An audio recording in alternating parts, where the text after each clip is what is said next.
He's actually here.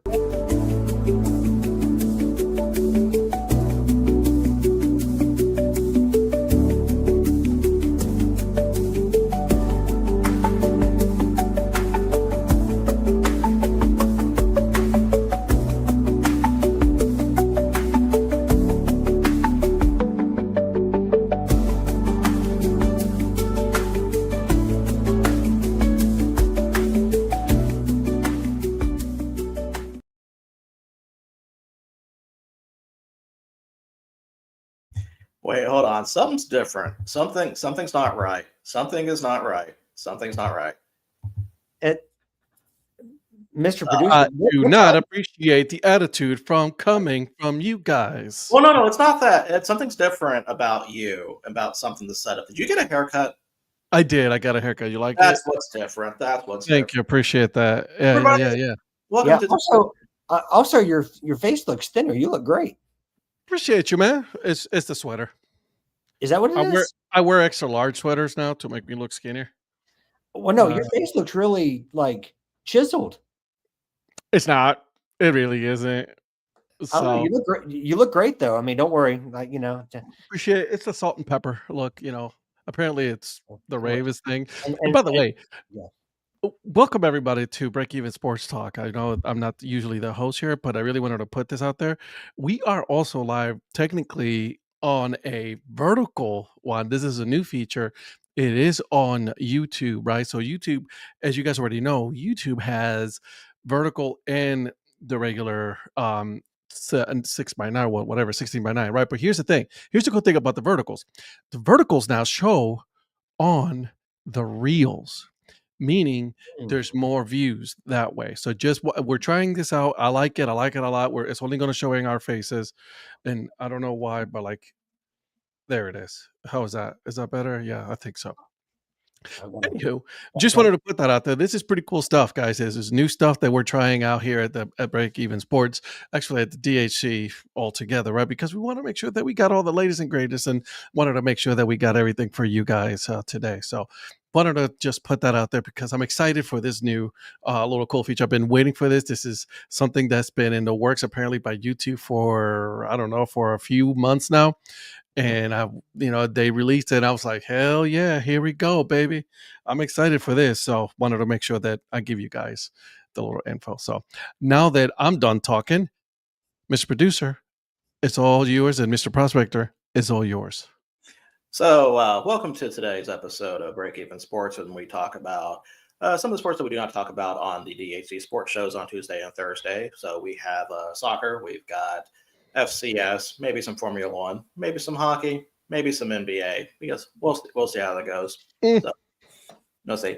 As usual, I am your host, the often celebrated, sometimes imitated, but never duplicated producer. And I'm here. That was pretty good. That was pretty good, man. How long it took me to practice that? Like, I kept on screwing up the words. How long at one point I said never celebrate. I'm like, well, that's kind of drab. So I'm here with. Listen, you're celebrated here, my man. I appreciate that. So I'm here with Ed and Patrick. Donnie will be joining us once he gets back from the early bird special at the cafeteria. So not sure where he's at right now. I know he's got some problems, some technical difficulties. Well, he was on location at Piccadilly, and apparently the Wi-Fi wasn't very good at Piccadilly, so he's on his way back. Well, I mean, isn't that the usual thing for for like the old man, technical difficulties? Well, apparently he had a problem, doubling his coupon at Denny's for the Grand Slam, so he went to Piccadilly instead. For some reason, I thought it was the McDonald's free coffee. Well, that was this morning. That's my bad. I'm sorry. I apologize. That's with his morning coffee club. That small town Southern USA always has. I got you. So, yeah. So we hope he'll be with us in a little bit. But we three young men here, we don't. We're not of that age yet. Even though I'm still denying I turned 40. But who's keeping up with it? I appreciate you, man. I appreciate you. Just say 39 plus 1. Brother, he ain't 39 plus 1. He is. Yes, I am. I'm 39. See, look, guys, we're on a vertical on YouTube. Man, we look good. I am curious how that's going to look like with 5. Yeah, that's the only thing. I'm is sure it'll be like the lines. You know how it is. Like, we'll see. We'll never know. Hey, I like experimenting with it. Again, listen, I wanted to try this out just because I think it's a cool little feature. I don't know if how it's going to be with like 5 people. We'll see. Maybe it's Yeah. smaller. Maybe it isn't. I don't know. But I think in order for us to, and I think this is something that I've been thinking about. It's like, all right, so we want to make sure that we're spreading um the brand into other like platforms, like for example Twitch. I'm waiting for TikTok eventually to be available on the Mac, right? So we can go ahead and start doing that live on TikTok, right? So we want to make sure that we're maximizing every single channel available to us. And I think this is a way, because Reels is really, if you think about it, Reels has been one of the most popular forms of just getting as far as like social media and things like that, right? Yeah.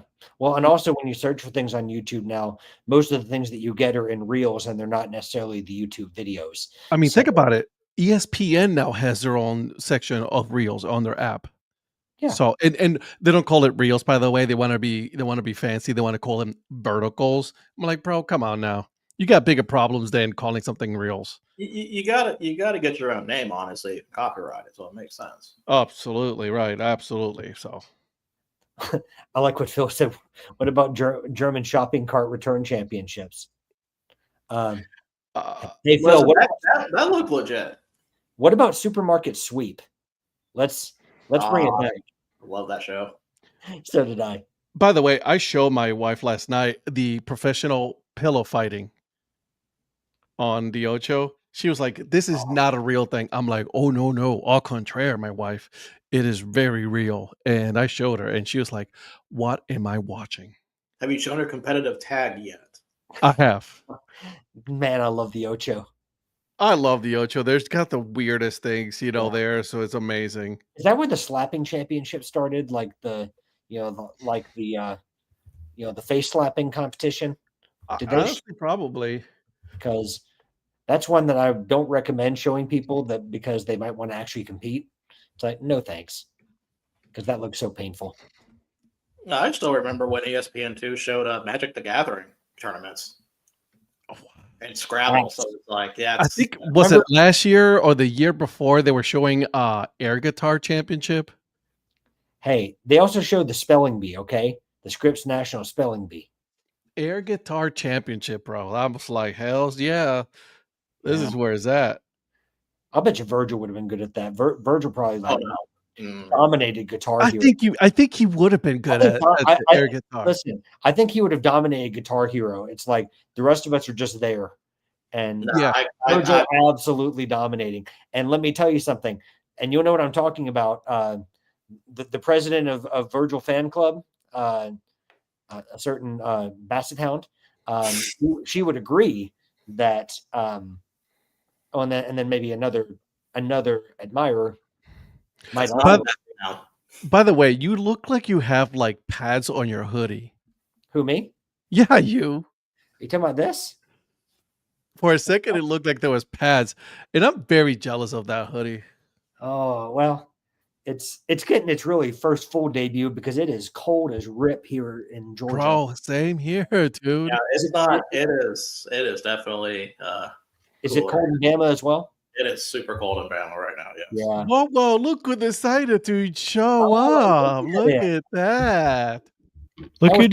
decided to change the link with Nope, You no know, one changed the link. I know. No one changed anything. my old link. It said it would not be found because of some Mars thing, a new thing with StreamYard. Yeah, then why did they There show is a up and Mars you thing. didn't? There is a Mars thing with Yeah, I don't. It StreamYard. may not be that, but it wasn't my normal link. It was got giving you. me a 404 error. How was Piccadilly? So, and listen, I can understand that, but Donnie, I just want you to know that this is why we're doing this. If you look immediately to your left, I don't know if you can see it, I but see there is that. a vertical one. That's the Mars update. The Mars update on StreamYard, by the way. This is, brought to you by StreamYard. is now we're able to show it on the reels on YouTube, especially. That's really the main one, where you can do now vertical programming. Well, I also and it may I don't know. Our internet one of our internet providers has been down all afternoon, the one that There it I is. normally have my hardwire connection with. Mhm. So now I'm over Wi-Fi, so I don't know. Hopefully I'm not going to be Patrick Spotty, but who knows? We'll see. Well, you never know. Bro, Patrick I've been one of the most consistently reliable connections in the last few months. Shh, Yeah. let's not talk about reliability, guys. Let's not In the talk about last few reliability. months, it's always that disclaimer statement at the end. In the last few months, Once he dropped the Walmart internet and got that Kirkland's internet from Costco, things have been like running so much better. absolutely. Thank you. I went. Listen. Thank you, Kirkland's. Okay. What up? Now, Howard? we do have to address something real quick because Patrick, you did mention my Basset Hound. Yes. Of course, my Basset Hound is the mascot of my fantasy team, and it did not go well this week for me. So, she asked me, was this game a must-win game? And I said, absolutely not. It's not a DHC game. I'm glad you brought that up. It's not a DHC game. I gladly get beat by 103, maybe 110 to 10 in that game. They could put up 100 up on us as long as we get the win next 2 weeks after. Why is it that 2 weeks after? Because I'm taking the Pat Narduzzi quote about Pitt and Notre Dame and making it, this game's not a conference game for me. Gotcha. By the way, I gotta call this dude out. That guy. Oh, hey, you're gonna win. Oh, Yeah, hey, you're winning. You Yeah, have a you're winning. 60% chance of winning. Why?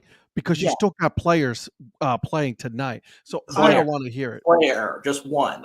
Player. Yeah, Player. and that is a huge if. You have got like an Jacobs, 11-point come lead. on. Please, chill You've out. got an 11-point lead. I don't even want to hear it. You got exactly 11 points with I'd Jacobs. rather be playing, in your you're position fine. and have the lead than have to try to depend on a player who may or may not score against an Eagles defense. By the way, I found this hat. I don't know if you guys ever heard legacy hats. Yes. Yes. Man, holy moly, is this comfortable? And I bought this hat just without it, but man, Man, that bald head's looking good. freshly shaven, baby, freshly Yes, shaven. sir. Yes, sir. Yeah, man, these legacy caps, bro. Yeah. I have a couple of the legacy trucker hats that Yeah. they make them for a lot of college teams, a lot of the Collegiate woodbat. collegiate wood bat, legacy athletic. Mhm. Yeah, really good stuff. And Donnie, I know I pick on you all the time, but I love that hat. It's a nice color on that hat. Is that like a Clemson San Francisco like collaboration? Did you get that straight from Dabo? Or Oh what? man, I thought after that compliment you were going to know what it actually was. Oh, actually, I do know. That's the Oh. City Connect, isn't it? No, Mm-mm. Wait a minute. San Francisco. Virgil. It's I was gonna say- appropriate to this show. Oh, is it like a cancer awareness? No, It's soccer related. no. Huh. Thinking. Okay, so this what colors are those? Because I can your signal is very blurry tonight. So It's purple and orange, right? No. See, purple and yellow. my first thought was like an LSU San Fran hat kind of mix, but that wouldn't make sense. It's San The colors, Francisco. you've got the color scheme right in what you're saying. Purple and yellow. So it's another college team. Getting warmer. Yeah, but it's got to be in the California area. It's an ECU San Francisco hat. I knew it. It's not an easy. I mean, coast, East It's not, Coast, West Coast. it's not the University of San Francisco. No, because they're No. green and yellow. They're green and yellow. Yeah.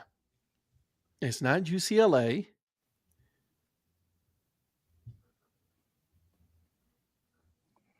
Well, that just raises more questions. Is that the Gumbo Gators? No. I seriously thought that was going to be it. The Gumbo Yeah. Gators. Man, no.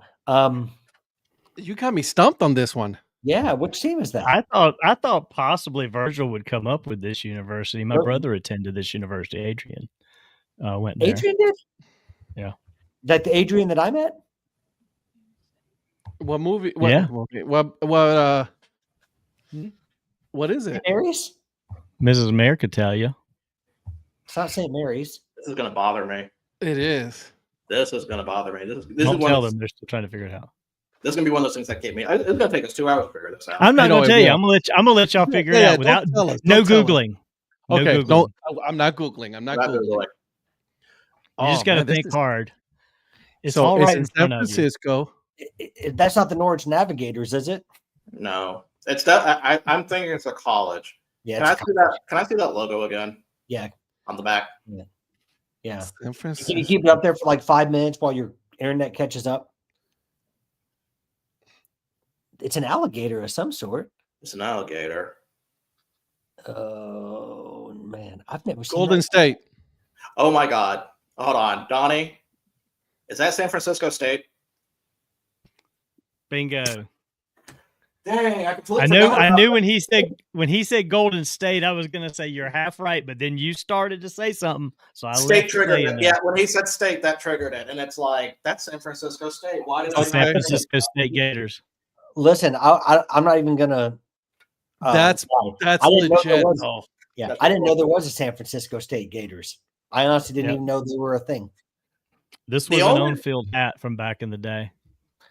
The only reason I knew about San Francisco Gators is because I owned, and the school's unrelated, but I owned a UC Santa Cruz Fighting Banana Slug shirt at some point in life. Wow. And Yeah, I because want one of their hats. I I want a went down banana slugs. I want a I went- banana slugs hat. I went down a rabbit hole about some of the other California teams, and I remember seeing San Francisco State before, and I kind of blanked on their color scheme until you said state. Is that I'm going is that to like a toast you on that 3930? one. Yeah, is that like a 3930 type hat, or like a flex hat like that? Well, style. It's a And your internet is Twins awesome. Yeah, Enterprise. his internet is horrible today. Listen, Patrick What's that? Larson, come with your internet. Patrick, that's just going to stick with you from life from now on. It's okay. I fixed it, so it's all good. And don't worry, I have so much crap on those two. It doesn't matter. Come get your internet, Patrick I'll tell you Larson. what, Jesus. I will do this. I'm gonna stop. I'm gonna stop the football game up there. What I'm chewing up football my bandwidth, and I don't have as much bandwidth. Is your son playing video games? I don't know. He may or may not be. Nani. I love that. I love the fact that he's frozen on purpose. Or I could do what I could give y'all a little bit of Ed from last week. Yeah, that's true. That's true. Well said. It's working good. Stop it. Don't Don't jinx it. jinx it. So, speaking of that making that noise on the Monday show, I was almost about to tear into you two tonight until, yes, both of you, for a take you made on the breakfast takes until you corrected yourselves. Which one? Dissing UConn, saying that they were No. We're not dissing UConn. No, I'm saying, but when you talked about Duke being Certainly UConn, sounded like it. it sounded like it at first, and then you kind of said, "Well, wait a minute, watched. they're 7-3." So it's like, okay. Yeah, they're 7-3. Oh, yeah, Jim but- Morris yeah. Jr. No, has been when doing he his was thing. I called off the guns. I called off the hit. Well, like It's not Ed even- said, It's like not even Ed so- said, guys he's like are like, tradition. Who coaches them? I don't know. No, Well, I knew it like was Ed Jim said, Morris. Traditional thought was like, okay, you think of Connecticut as a basketball school, not a football school. I mean, that's fair. And that was why it just seemed weird when you say UConn beat Duke, because it's like, they're not really normally that good in football. They haven't been that good in Haven't been. football for quite a while. Yeah. And I gotta hand it to Jim Mora. He has done an absolute wonderful job at UConn. He went there on purpose. He wanted it, and we were just talking about. He is 64 years old. He just wanted a cushy job, and he's doing a really good job turning that program around. So I give him a ton of credit for what he has been able to do. And he beat a good Duke team this weekend. So kudos to them. I'll Playoffs? playoffs. Although now he needs to work on getting stronger opponents now that he's 7-3 into this year, he's proven that he can play. He needs to up that competition. Well, and in the real words of Jim Mora Jr., college football playoff. Well, it's kind of hard to do that when you're. They probably want to get their conference situation fixed first. And the whole conference is a hot mess. But yeah, you're right. Well, there's no conference for them. They're independent. They're indie, right? So that's all. So they should either. Right. I thought they were going to join the MAC for at one point. They were talking about joining the MAC. I thought that too, and maybe I got confused with UMass. I could have been, although I'd rather have UConn than UMass. Well, I was going to say, listen, the only thing that's familiar that you can confuse with UConn and UMass is that both have U in their name, because one is a decent team and one is a mess. And one of them also, that one that's a mess. Guess what? No wins. Yeah. So I agree, Phil. Bring back the Big East. I'm with you there, man. I 100% agree there. Was UConn still in the Big East when Kevin Ollie was there? Sorry, clear my throat. Sorry. It's crazy to think that Miami was in the Big East before they joined the ACC. Virginia Tech was. Virginia Tech, yeah. Syracuse. I mean, and thank goodness Cal finally got together and made some sense and joined the ACC when they're near the Pacific Ocean. Exactly. I mean, Stanford too. I mean, the ACC just make sense. They get it. That one never make sense to be the Stanford one. Listen, it's no different. It's no different than UCLA and Southern Cal joining the Big Ten.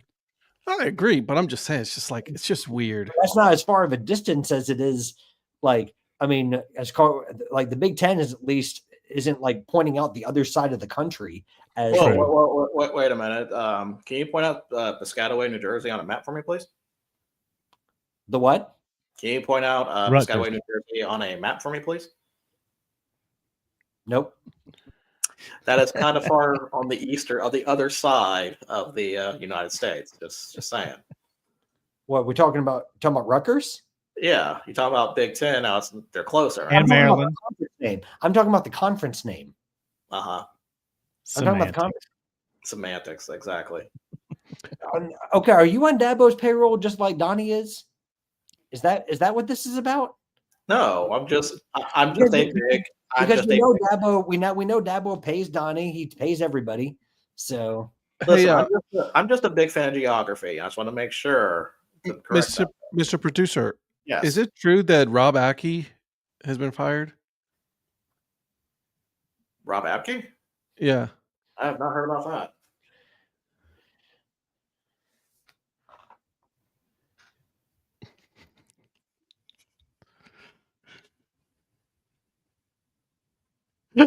Look at him. He's all discombobulated now. He's like, what?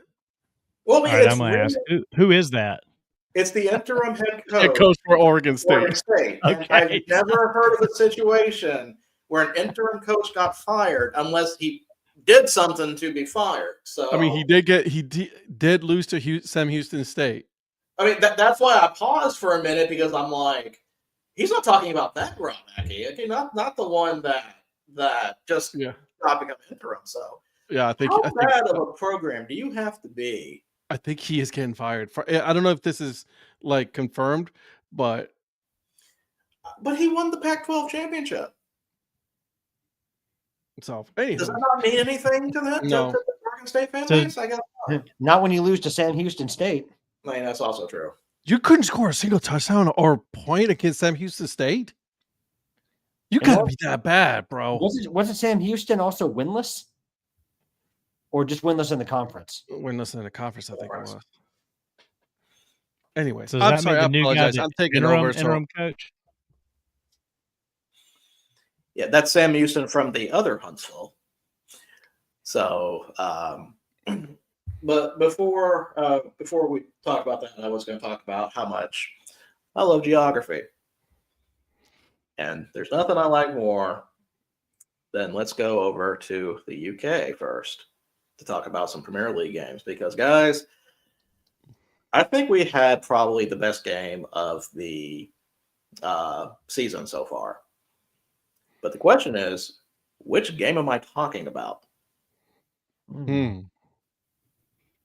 Interesting. Now you got me intrigued now.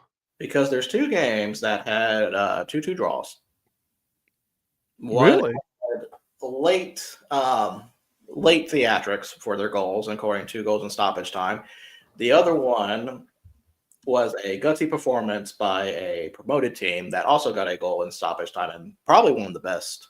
I don't know if it's called a scorpion kick or it wasn't a bicycle. I don't know what that No, was. it's a scorpion kick. Scorpion kick. Scored on a scorpion kick, which shocked the crap out of me when that one went in.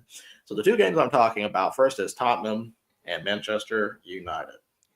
And it's kind of funny about that game. I don't know if you watched it because it was the early game. Yeah. I do have a weird stat. We did draw though, so I was a little upset about that. If you watched the game, you wouldn't be upset with that draw. True. But isn't this the second time that Richarlison has celebrated like an injury time goal only for that, like it's the winner, only for it to not actually be the winner? I'll have to send you the tweet that I saw about that, but there's 2 separate instances in different seasons, not this season, but in different seasons where he's done that. And I'm like, Richarlison, do you not learn? I mean, you can't count the game out yet at that point. I mean, I know it was. Listen, I hate both teams. Dude, chill out, bro. What the hate with my team? You know I can't stand Tottenham, but you also know I can't stand Manchester United. I wish you both would have lost, but that's not possible. Technically, we did. We tied. I was going to say a draw is about as close as that. You still got a point. Neither team deserves a point. Your team does not deserve any more wins for the rest of the season. No, they don't. I will be the first to say that. And then Mr. 3-week Palace fan down there. But anyways, damn, he is. Monday Patrick is back, guys. Monday's back, and it's raw. It's raw. Yeah, he's been traveling, and he has Mondays off. He's been like saving up. Listen, I've been saving up, man. He's been banking some rage. He's been working on that one for a minute. I woke up this morning and was at the control center, and I pushed the button saying I chose violence. Yeah, he did. He's finally come out of that fog from the World Series loss and everything else, and it's just like, all right, it's a whole new day. Listen, and you can thank Donnie for this after sharing all of the rage from Blue Jays fans from the Game 7 loss, because that was cruel but usual from Donnie. So, Donnie just straight up went and stabbed you in the back and twisted that knife. I just thought that was funny. And then don't forget, maybe to you. And don't forget, he tried to do the same thing to you on Sunday. He sure did. Don't think we don't have receipts on that. Listen, I'm going to cash him in. Okay? So wait, hold on a second. So Donnie chose violence on Sunday. Yep. And then Patrick now is choosing violence on a Monday. Where's the love, guys? Where's the love?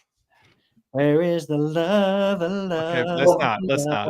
Clearly, Mr. Prophet was the one that kept the love together for all of us. And then once he's gone, it is a sad day in this country when we're depending positivity to come from Eric Prophet.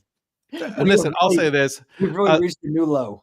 I'll say this as a Tottenham fan: we have been playing like shit. Our team has been playing like shit for a while now, so I'm kind of glad that at the very least, it's against a good team. We got a tie. We got at least a point out of this. So I'm happy that at least we got something out of it. I will thank you for not letting Manchester United win. I will say that to you, man. Because Jesus Christ, last week and this week, yeah, I can't take their supporters talking about, oh, we're back. And we're a great team again. I'm like, no, you're not. You should be like, oh, you're not. Okay. Yeah. You drew against Forest, okay? And I don't even care if it was against the Ginger Mourinho version of Forest, okay?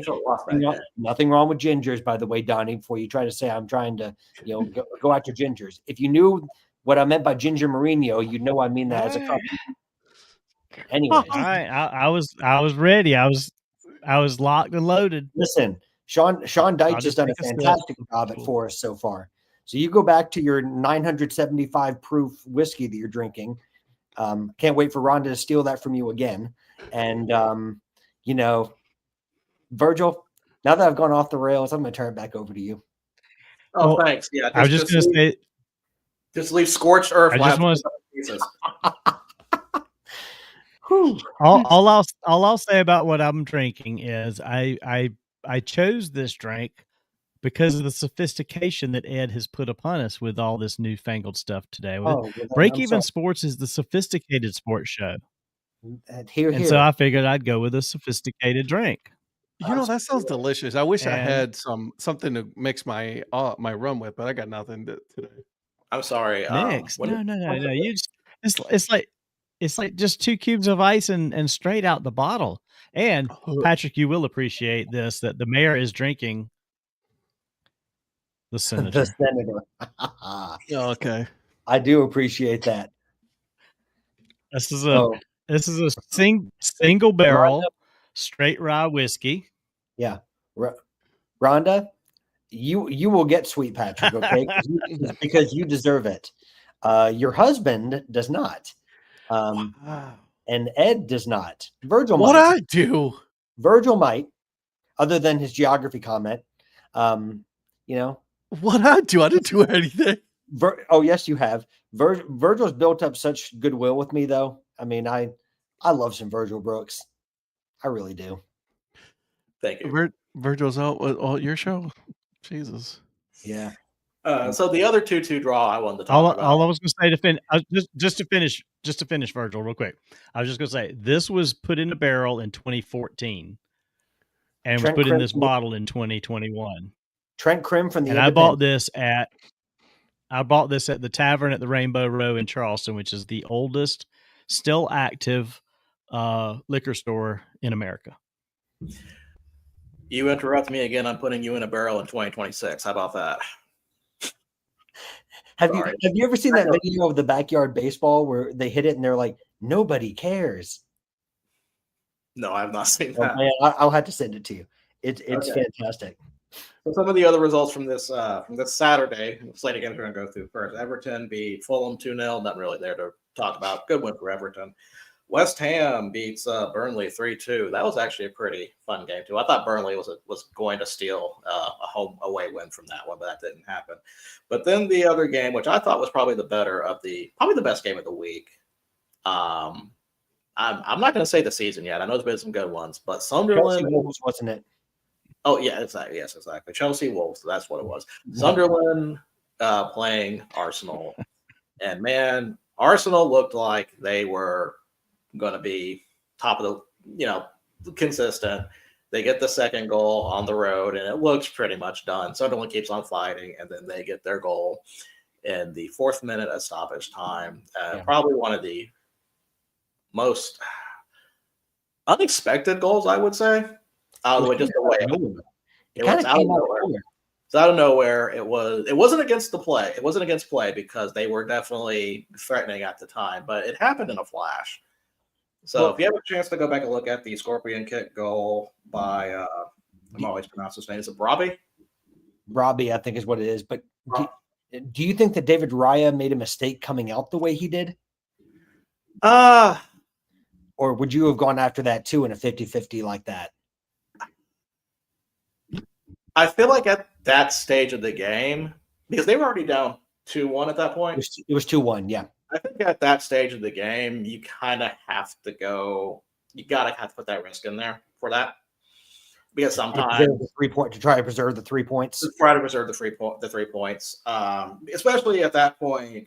I think it was already clear Tottenham was threatening. Yeah, but at the same time, that's the part. That's why with challenges like that, sometimes they work, sometimes they don't. That's why it's called a 50-50. But yeah, Sunderland showed some fight for sure, and I was a little of a doubter about their place in the table, thinking it was just kind of like beginners. I'm not gonna say beginner's luck, but just kind of they're a fresh new team and all that, everything's going to. But with a comeback like that, especially against the top team of the league by a few good amount of points, they're legit. Mm-hmm. That result there, even though it was a draw, that result there is what a good team does when down late against a superior on paper team. The part with Sunderland that I'm so impressed with is that it is the fact that they bought so many new players that they haven't had a chance to really bed in to build that chemistry, but they've seemed to have built the chemistry so quickly because there are a lot of new players that Sunderland brought in the close season, and to be playing together like they are already is a real credit to the manager. And I mean, they produced really good away performances. I mean, Chelsea is about at Stamford Bridge is about as good of an away performance as I've seen any team do in a while, and they looked up for it from the first minute. I think that they were a little outclassed to start the game by Arsenal, and Arsenal really showed their class and what they can do when they're being deadly. But credit to them for not dropping the energy levels and for working their socks off until full time, because so I think in the end, just from their work rate, they earned a point. But it was a great performance from Sunderland. Yeah, definitely a well-deserved point for sure. And also you make Arsenal drop points, which I'm sure Manchester. I was delighted. Oh yeah, I'm sure. And Manchester City and Liverpool are probably also happy about that, but we'll get to their game soon. Yeah. Inexplicably, somehow Chelsea's in third. I can't justify that or even figure out how in the world that's possible. But Chelsea is in third place going into the like the 1400th international break of the season. And then the last game to talk about, speaking of Chelsea beat Wolves 3-0 and did not get a red card. Listen, you'll take progress where it comes, and they made hard work of it. Through most of the first half, it didn't look well. Really, through the first half, they just couldn't break through and score against Wolves. They completely dominated Wolves, but they just couldn't put the ball in the back of the net. But luckily, they kind of took care of everything early in the second half and got their first goal.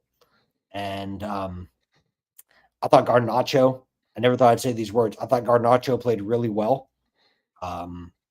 Getting 2 assists, and he was attacking the fullbacks like he's been asked to do. And he put the ball on the plate, and then Esteval coming on and changing the game as well. I mean, it was a comfortable win in the end, but it was not as comfortable as it maybe looks by the scoreline. So, well, going off the stats itself, the disparity is pretty huge. So I kind of side with probably a lot more comfortable because the shot total was 20-3. Yeah. And I think the problem is that Chelsea is so wasteful up front. They do not, it takes a lot for them to convert chances. Mm-hmm. They're not efficient with the chances that they get, but still the youngest team in the league.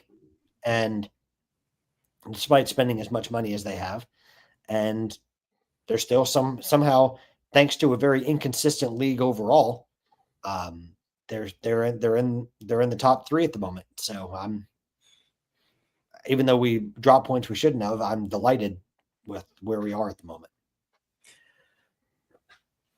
While your team did well, and while your team got a point, Ed, there's another Saturday result that did happen that left some of us heartbroken, crushed even. Wow. And we have to go to Bundesliga 2 for that. Oh God. Because Bundesliga 2, where we really are getting into the little nitty gritty. That's where a humongous football club plays their football, Ed. This is the Saturday one because I watched the entire game because it was the late game. Kaiserslautern was hosting Hertha Berlin, and Hertha Berlin continues their streak of 5 straight wins. But what makes it hurt the most is during this game, they were trying to get through their defense, and it took a while. Looks like it was not going to happen. Every time there was a shot cross in there, there was the I forgot the guy's name, but he was like a 35-year-old center defenseman, just hitting it out every single time. Had 2 line clearances, and then in stoppage time, the man who had 8 goals in 8 games, Projan, scores the goal, and I am going crazy in the Brooks house. We're watching, I was thinking it's going to be great. I went back and listened to the crowd reaction, and then he was called offsides. Oh, that's So heartbreaking. What turned into oh my God, we got a point. Let's just get out of there before it gets worse, turned into a crushing defeat. Now, defeats happen, losses happen, but what made this one worse was because what happened in the table. Darmstadt beats Hanover. That means 4th place is open if Kaiserslautern wins. They would have gone up to 4th, tied with Elversberg on points, but not goal differential, and they could not do it. So because of that, they are sitting back in 7th. Yikes! You would have been in 4th, but you went all the way down to 7th, or stayed in 7th. Stayed in 7th. That hurts. So it's kind of it was definitely a tough game. Like I said, very defensive game on Hertha part. They got their goal. I wouldn't say they parked the bus. That's not really how they play because they were still threatening on that side, but they were able to just control a lot of their box. A lot of the shots just did not land. So it was a back to reality game for Kaiserslautern, but we'll keep on going. That's rough. I'll give you that. That's rough. Yeah. And why of all teams would you let Hertha Berlin win? I don't know. I'm getting tired of these small clubs coming in here and thinking they're hot stuff. I know, these minnow clubs. I'm so sick of it. I know. Wow. No, Hertha is like literally one of the biggest clubs in Germany. They are. My actual real question is, what in the world are they doing in Bundesliga 2? Financial problems. Well, yeah, but I'm like teams like them and Schalke should not be in Bundesliga 2. No. But you're right. Both teams, financial problems, have them there. Hamburg, financial problems. However, even after saying all this, apparently, I was not the worst German team that had the worst result on Saturday. Would you say you were in good company? I think I was in very good company because another Berlin team had a pretty good game against the superpowers of Bayern Munich, and it took a Harry Kane stoppage goal to tie that game. Now I will say this: the Luis Diaz goal from Bayern. If you have not seen that goal, Filthy. Go watch it. Filthy is a fantastic work for that goal. Filthy. That was, yeah. I mean, that was like 1-on-1. Yeah. That was 1-on-1, 101. That's what I was trying to say. Because that was crazy how he handled that. Yeah. Donnie, I have an impromptu quiz for you. Oh, Where did your beloved Bayern get Luis Diaz from? Latin America. No, like what was his club? What was his club before this? Without Googling either of you, I cannot honestly tell you. You got to give me some hints here. You know that both of us are not as. I mean, well, neither of you need to walk alone. Okay. Oh, okay. So we gotta hang on. Yeah, we gotta hold hands here. Yes. You know what? This is worth it.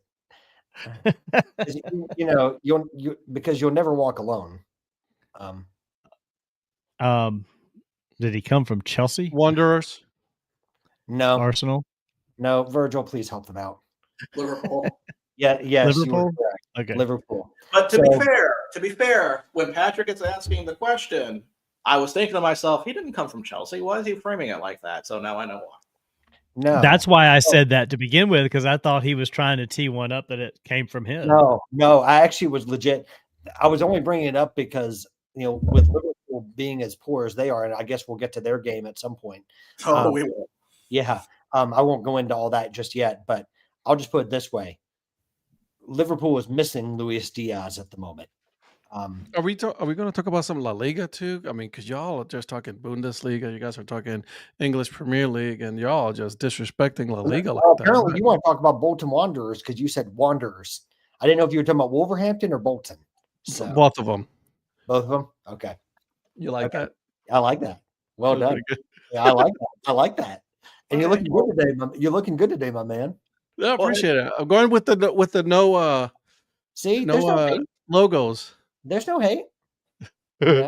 No, but yeah, that Luis Diaz. Sorry to get us off track yet again for the umpteenth time, Virgil. But that was a filthy goal. But with how well he's playing for Bayern Munich at the moment, I think that Liverpool is really missing him because with the replacements not and players from last season not really filling what the hole that he left. It's Bayern Munich got a bargain with getting in Luis Diaz. I think he's been outstanding, and Donnie knows that because I mean he's been a long-term Bayern supporter, so he knows just how important these guys have been. And also in terms of La Liga, congratulations, Donnie, on Atletico Madrid beating Yeah, Levante. it's been a long month. I saw that one. I saw that match. It was actually a pretty good match. Yeah, That was actually a match. yeah, it was. So what do you think about Diego Simeone there, Donnie? Who? That was so on point. Who? Who in the world are you talking about? No, the manager for Atletico Madrid. Would you? It was cutting out, which is why I kind of said that. Oh, but, no, I said. What were you I asking said, me about? what are your thoughts on Atletico Madrid's manager Diego Simeone? He cut off again. He's I okay. don't have any thoughts. You don't have any thoughts? He's okay. He's good. What about Conor Gallagher? That is a former Chelsea player, by the way. You're just trying to make me look bad. You're choosing not. violence I'm not. tonight. I'm not. I don't know these names like you yet. I'm still learning. No. Well, by the way, You're a high schooler asking a first grade questions about high school soccer. No. And that's where No. we're at right now. Well, then let me be fair. Did you watch any of the Atletico Madrid game? I watched a part of it. Yes, I watched some of the Atletico Madrid. What did you games. think of the performance? I don't know. It's just kind of like, Okay. I'm really not trying to show you up. I was just curious. I think it's time for me to. I mostly watched. I did not watch it, so that's why I'm wondering. I think it's time for me to choose I La didn't Liga watch very team. much. I did watch half of the Crystal game because I was gone for part of the day on Sunday. I did watch all of the Bayern game, which this is what struck me because how they pronounce Union, or at least they probably pronounce it correctly. I'm saying it wrong, but every interview is Union.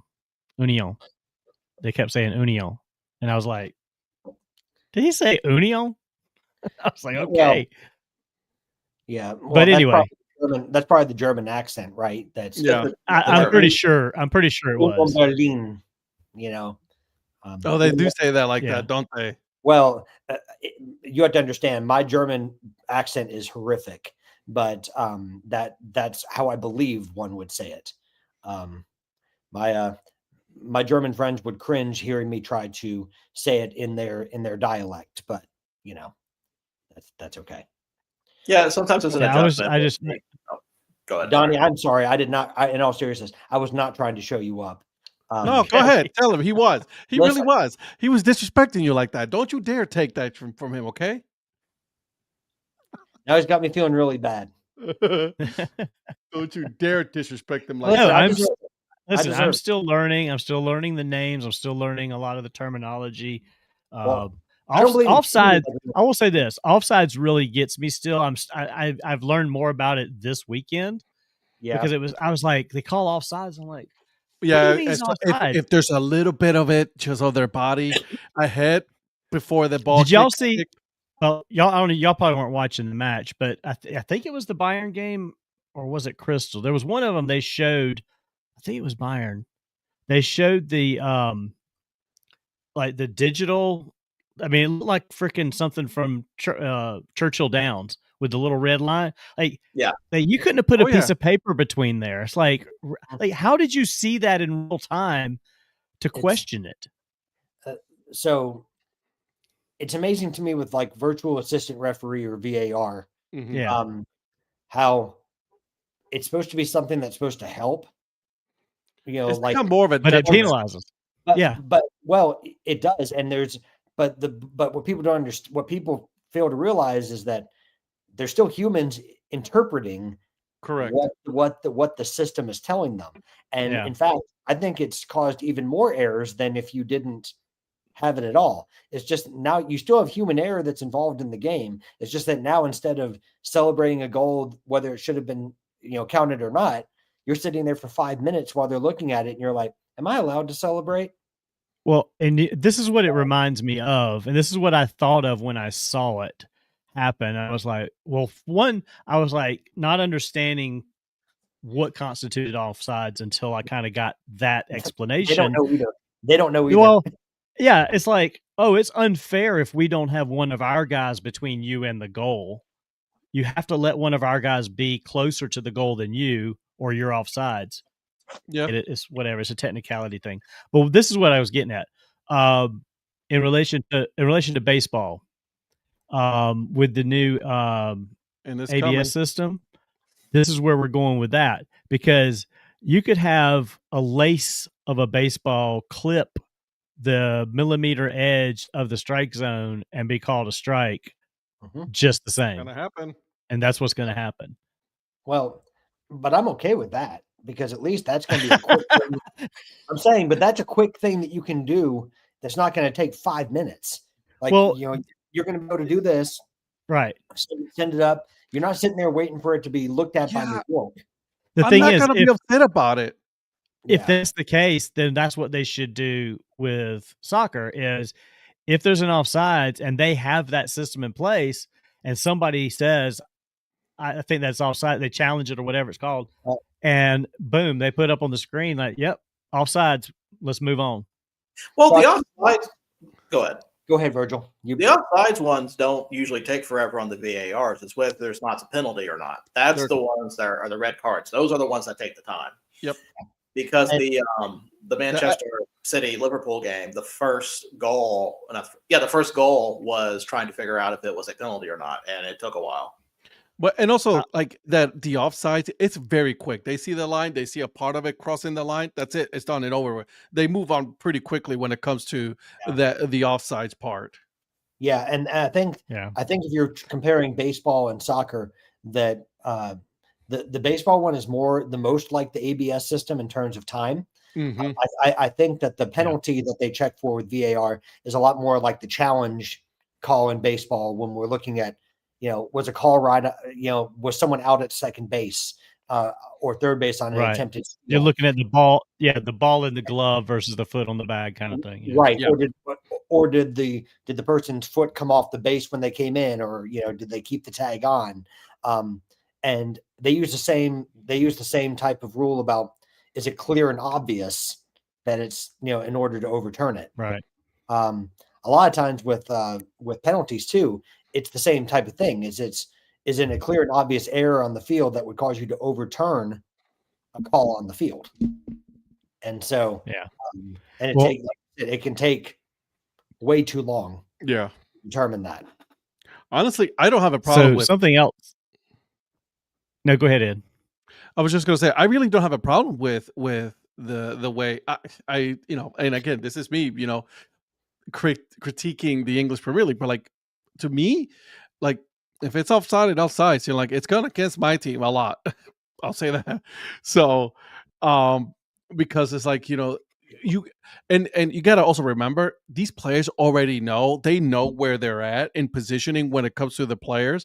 So like by the time this already get to them, they're going to try to get away with it, but they know, hey, yeah, I was offside. So that's why you don't see a lot of fight back, because they knew already, because it's been ingrained in their brain and second nature to them since they were kids. So yeah, Well, You can see some of them make a smirk whenever something's called against them that they thought they were going to get away with it, and then they're like, Mhm. nope, you didn't get away with it, and they're like, I'll say well. this, and then you guys, I'm sure you guys will back me up. There's too much faking in professional soccer with the injuries. It really annoys the living bejesus out of me.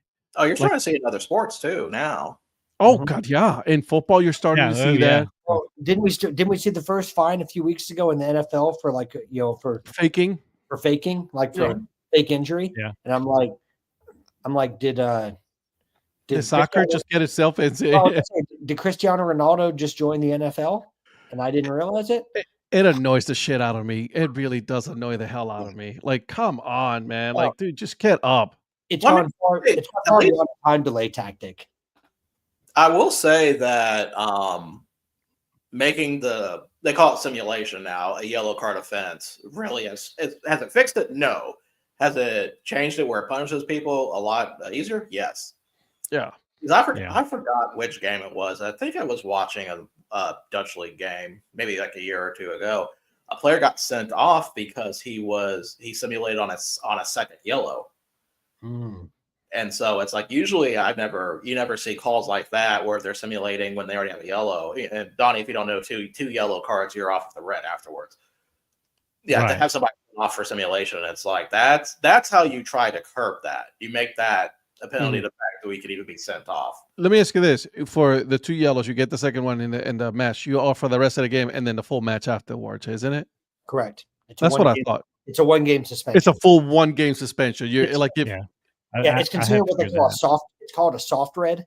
yeah. So, because it's two. There's It's 2 forms of two red. Yeah. yellows.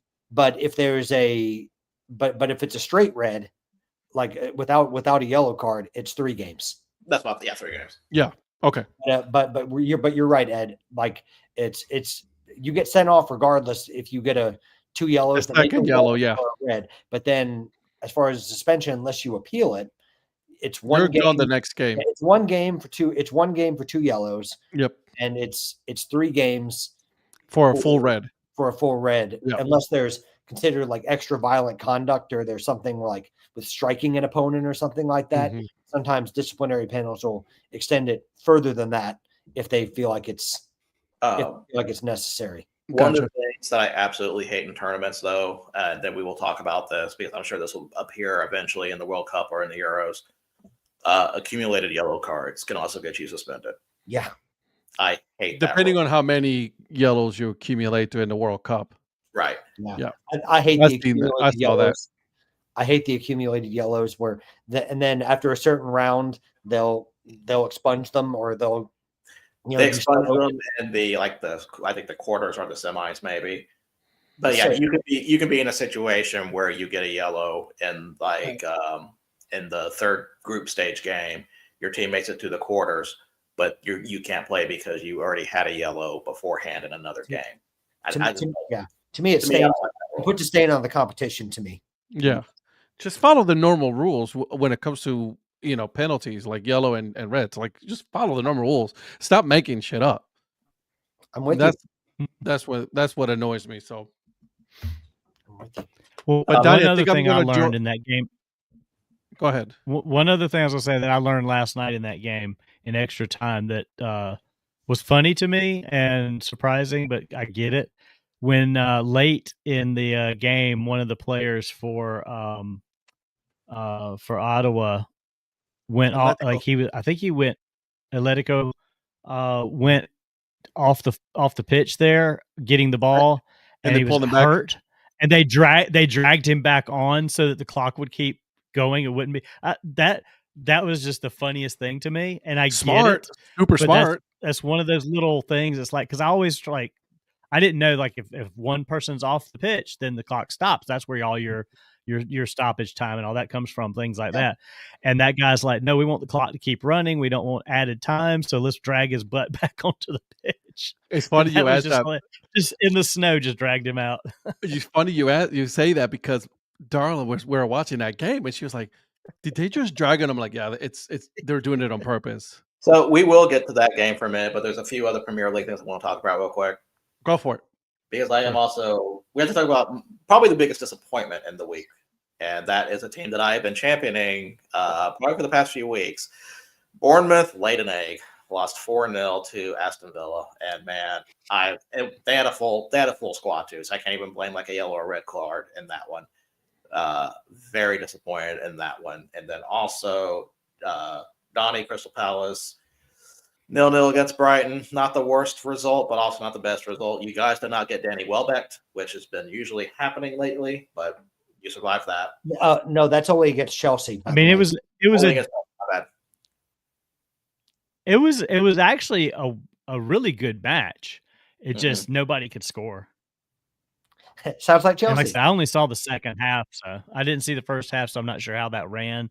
But the second half was like, man, this is a great match, and so many. I say so many. There weren't a lot of shots on goal that were makeable, but it was so many opportunities to have scored that neither one of them did. Virgil, I think you made a really good point about. I think that's a good example from Palace. You did it in our group chat. I think that was a good example of Crystal Palace's European exploits. That there's just fatigue that comes into it after a while when you're playing Thursday to Sunday. Was that a Sunday or that was a Sunday game, right? Sunday game, yes. Yeah.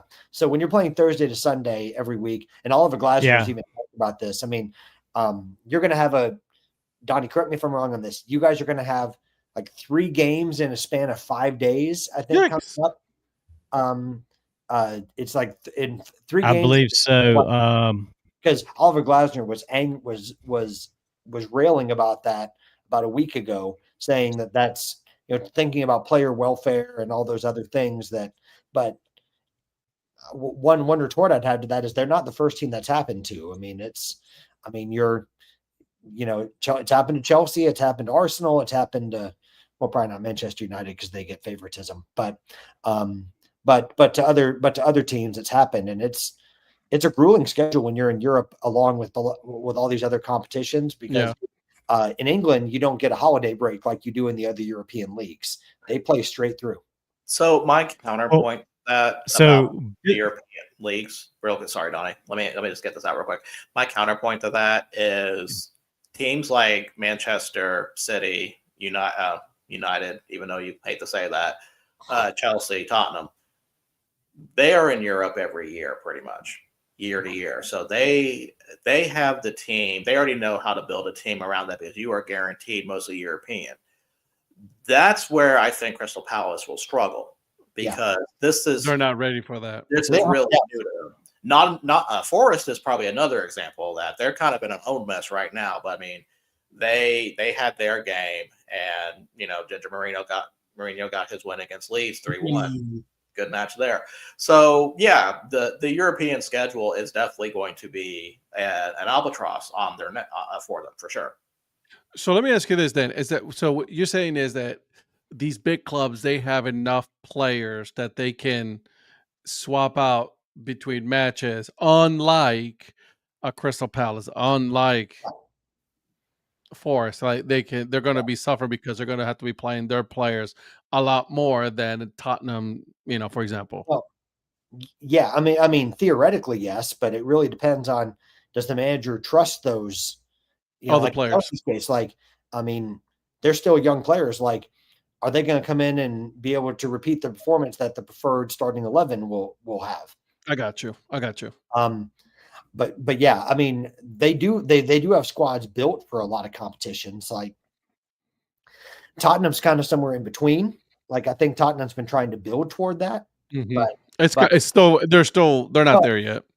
And it's whether the owners are willing to spend, and also are you meeting profit and sustainability rules, PSR? I think PSR rules have made it a lot more difficult to do that for any team because you've got to, with what players cost now, you got to fall within PSR guidelines to be able to do that. And they don't take into account whether you're in Europe or not. It's just that, if you're in Europe, you have to make the necessary investments to do that, but you've got to find the right signings at the right price in which to do it. And offload players that you don't want. Which is hard because a lot of times guys will teams like Chelsea will sign a bunch of players, but then they can't offload them, and they're part of and Crystal Palace doesn't have like the money to buy players like Chelsea or Manchester City do, or Liverpool. Don't leave Liverpool out of that. Like they didn't spend 450 million, but yeah, it's how you really feel though.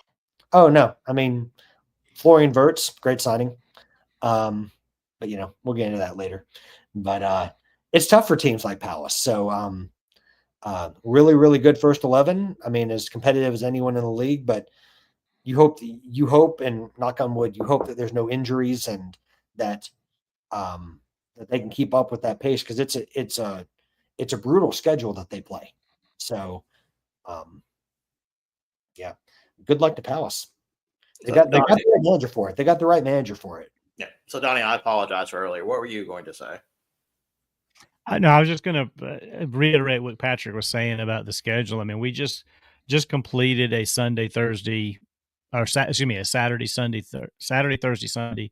We got another Saturday, Thursday, Sunday, but then coming up, like the week of Christmas, we've got the 20th, 21st, 23rd, and 28th. So you're gonna have a Sunday match and then a Tuesday match and then another Sunday match. I mean, there's all these. I mean, it's like we're playing 3 matches every 7 days into mid-January. And I don't know if every team is like that. It doesn't sound like it from what you were just saying, because not all of this obviously is Premier League. There's the other stuff in there as well, which is what many of the weekday games are. But like, again, that week of, we got Leeds on the 21st, Arsenal on the 23rd, and then Tottenham on the 28th. That's a gauntlet of Premier League games in a week's time. And I'm hoping that we Christmas. catch you on the right time. Yeah. I'm hoping that Tottenham catches you guys on the right time and we are able to get a win out of there. That's the problem, is that as far as Premier League, everyone has that brutal killer holiday schedule. I mean, it's the right. I forget the name, and Virgil, correct me if I'm wrong. I forget what they call it, but they call it like the busy Christmas period, or I didn't know I forgot what the official name of it. I thought they called it like the winter period or something. Yeah, something. But like, whereas like your team, very original. Yeah, well, my friends have like a special nickname for it, and I can't remember what they call it. But like in France, they're going to have France is going to have a break. Germany's going to have a break. But in England, they just play straight through, and it's. Well, and it looks like finally Crystal will have a break after the January. So all the way through January 7th is when they have this like 3 games every 7 days. Yeah. And then they go to once a week for like 3 or 4 weeks. Yeah. Well, like we got 17th, 24th, 31st, 7th of February. So it's like Wednesday, Wednesday, Wednesday, Wednesday. Well, the Conference League takes a break starting in January, I think. So, right. So a lot of what you're seeing as far as the Thursday to Sunday and everything is going to be like it's going to be you guys and the Europa League teams, and to a lesser degree, like the Champions League teams. The Champions League teams are usually Wednesday, Saturday. So, or Wednesday, Sunday, or Tuesday, Saturday, Tuesday, Sunday. Okay. But it's, I mean, I think it's harder, honestly, to be in the Conference League or Europa League than it is the Champions League, because you are so close to the weekend. Playing that 1 to 2 day difference is a big deal, and it's to me, it makes it much more brutal to try to play your best team all the time. And Polly, I am in my house. I changed the studio around. Polly, he's in the great room. Okay. No, I'm in my office. That's why the producer started. It was like, "Is something different about you?" It's because I changed it up a little bit today. But behind me, you can see the collection of some of my collection of my Legos. Mm-hmm. Mm-hmm. I see C-3PO. Is this in the house or the outbuilding? The outbuilding. Okay. Okay. So I mean, well, Donnie knows all about that. He's got a few of those. You know, you're talking about vertical build up. Anyway, Right? Virgil.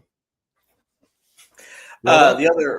The other game of note to mention, speaking of building up, this team has not been able to build up any away wins recently, and their That's the issue. woeful streak is continuing. Newcastle loses 3-1 to Brentford.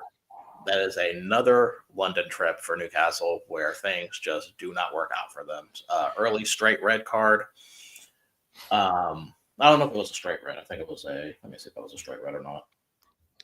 I was just gonna look if there's like the No. table of who's on the bottom of the table right now. It's not a straight red. It was a two yellow red on that.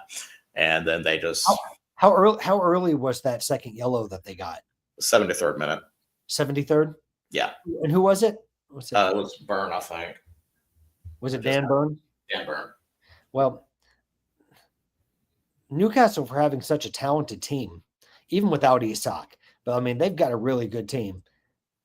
They've been abysmal, like you said. Bro, away, they're 14th. but I mean, they've been abysmal away from St. James's Park. I mean, it's unacceptable for them to be as bad as they've been away from home. I know you're not going to win every game, every away game. I get that, but I mean, they have been dreadful. And Virgil, you made a good point, like especially in London. I don't know what it is about that trip. Most teams fear going to Newcastle. Well, Newcastle has to hope that they get as many points at home as they can, because how many points do they even have away? They need to get some Tottenham form. All right. No, that's the truth. That's actually a good compliment. You guys had the best away form in the Premier League. Yeah, but we suck at home. Which is inexplicable. I I don't get it either. So don't ask. But I mean, you're doing the difficult part, getting so many points away from home. From home. Newcastle only has 3 points. Oh, I'm looking at the table right now. It is not pretty. No. Yeah, well, but I mean, even with losing Isak, though, I mean, they've got a good squad. If you've seen some of the Champions League game, they look like world beaters. Well, I mean, Voltemata has hit the ground running. Mm-hmm.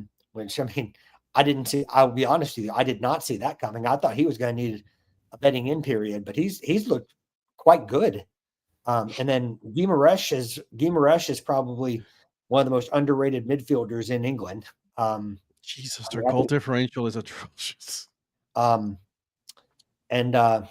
what's the guy's name? The winger, the one that they got from Everton. Shola Amiobi. Shola Amiobi, like. There we go. Amiobi. There we go. No, but Anthony Gordon. Yes.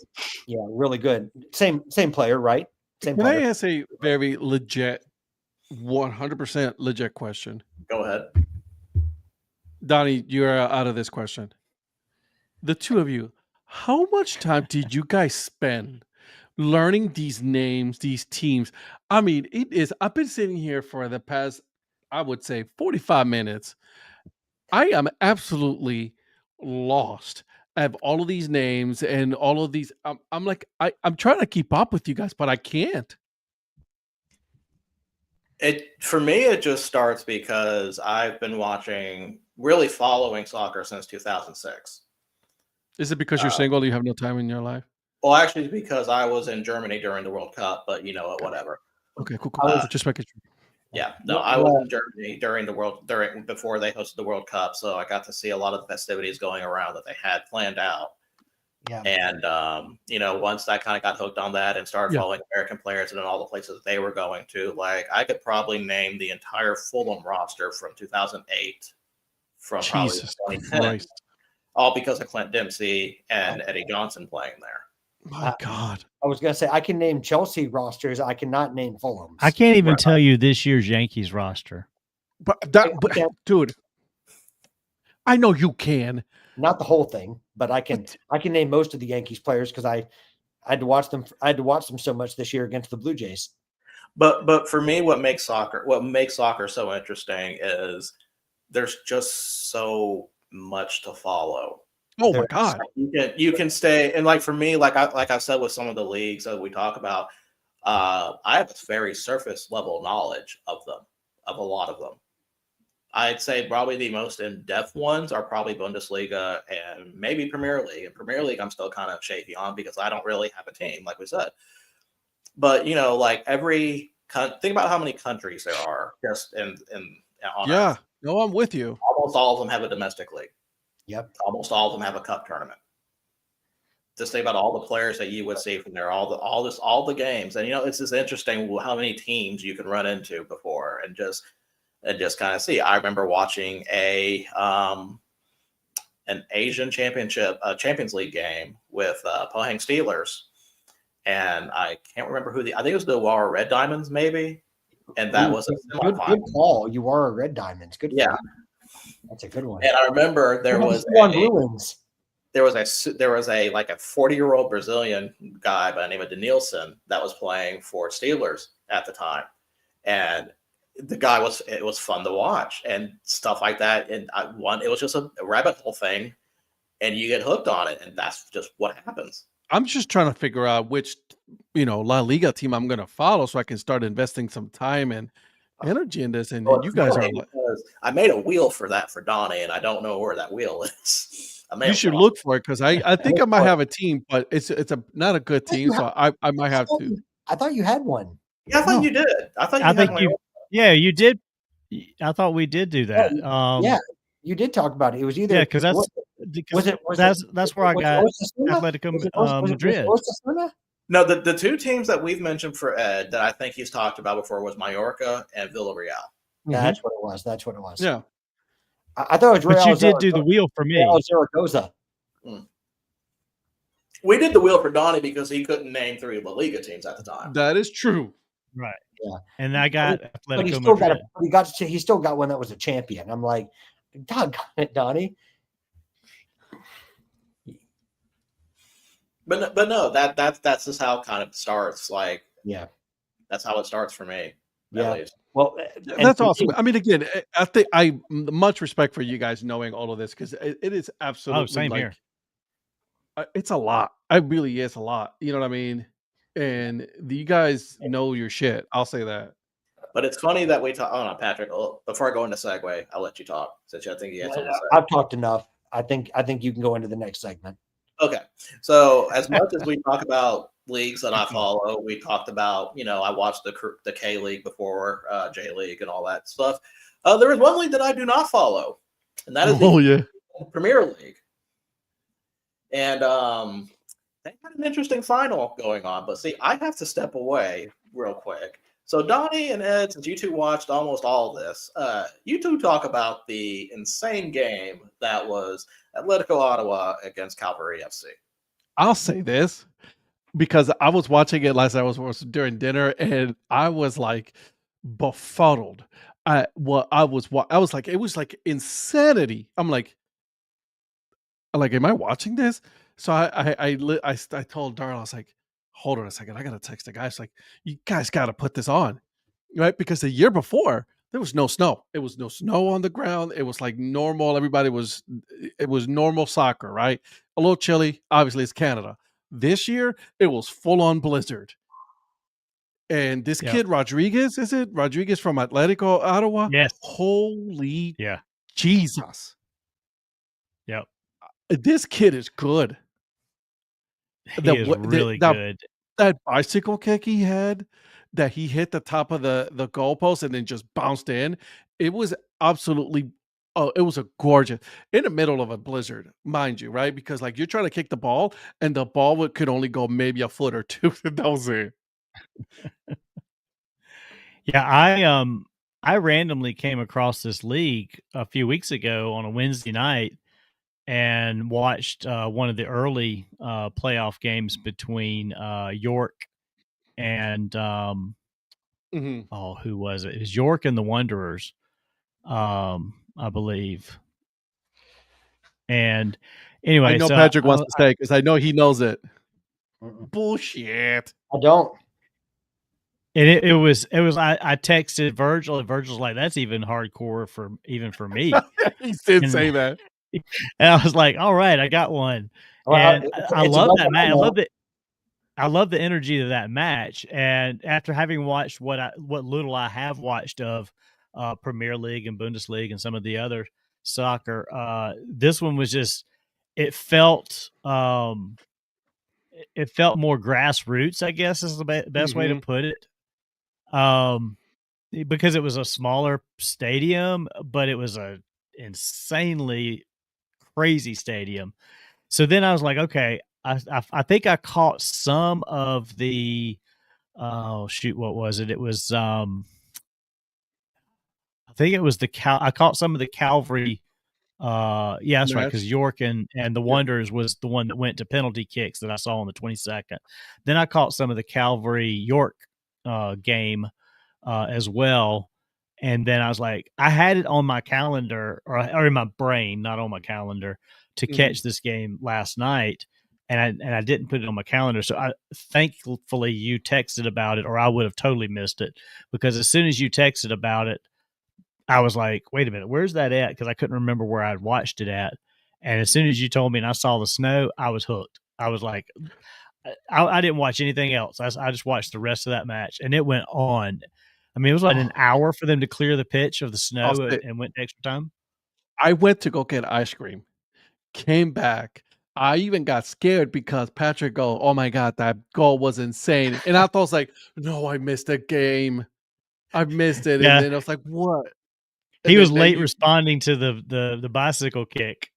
Yeah, he was. Well, I was, because I saw it, because I didn't tune in the minute that Ed said you needed to tune in. I wasn't in a position, but online, someone had clipped it up and put it on Twitter. So then I saw it there, and I was like, that was insane. That was a gorgeous kick. One of the best kicks I've seen in a long time in soccer. That is hard to execute without snow. Let alone, right, exactly. Let alone it. Yeah, but to have that kind of technique in the heavy snow that they were in, shows you the type of skill that was it Rodriguez that did it. You said he was Rodriguez. He got both goals. Yeah. So, and like I said, I know nothing about the Canadian Premier League. By the way, I know absolutely nothing. I followed it a little bit, but not a lot. To be honest with you, Donnie's watched more. Donnie has watched. However many games you watched, Donnie, that's how much more Canadian Premier League you watched than I have. 2.5. So then you've watched 2.5 more games other than the little bit of this Canadian, snowstorm that I watched. I'll say this: it's very comparable to USL. That is, I would put the Canadian Soccer League. It's not an unwillingness. It's just that since we've been doing the show, I've kind of stayed in my comfort zone of watching things I always watch. No, absolutely. But what you guys have done a good job of is Donnie especially kind of like getting to these different leagues, and then I agree. You, Ed, going in and showing us like the Ocho stuff and all these things. I mean, I have an ESPN subscription now because of you guys. And so now I'm watching all this stuff. So thanks for spending even more of my money than you're welcome. Well, by the way, the thing is, when I came across that Wednesday game, thank you, Ed. Yeah. So Joe, just so you know, yes, it is a good looking hoodie, and I love it. You know who's responsible for me buying this? Ed Rivera. It's his Instagram content. Thank you, Rising Creator. And don't worry, Donnie spent plenty of my money too. He sends me stuff. Y'all spent plenty of mine. It goes around. Well, we all exactly we have. Yeah, but I'll say this: I'm not. It's going to take me a while to really get it to the same level, or at least a comparable level of knowledge when it comes to soccer. I do know the rules. I'm getting better with the rules and all that, like the offsides and things like that, right? There's certain things that I'm still a little confused about, like set pieces and things like that. But it's going to take some time for me to get used to it. But every Saturday morning, without fail, it goes on to either on ESPN or on CBS Sports, because there's at least one match that I'm watching.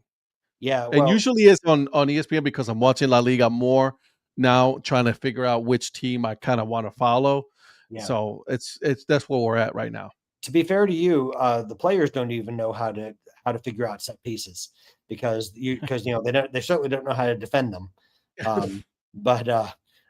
Anyways, Donnie, I interrupted you earlier. I'm sorry. What were you going to say?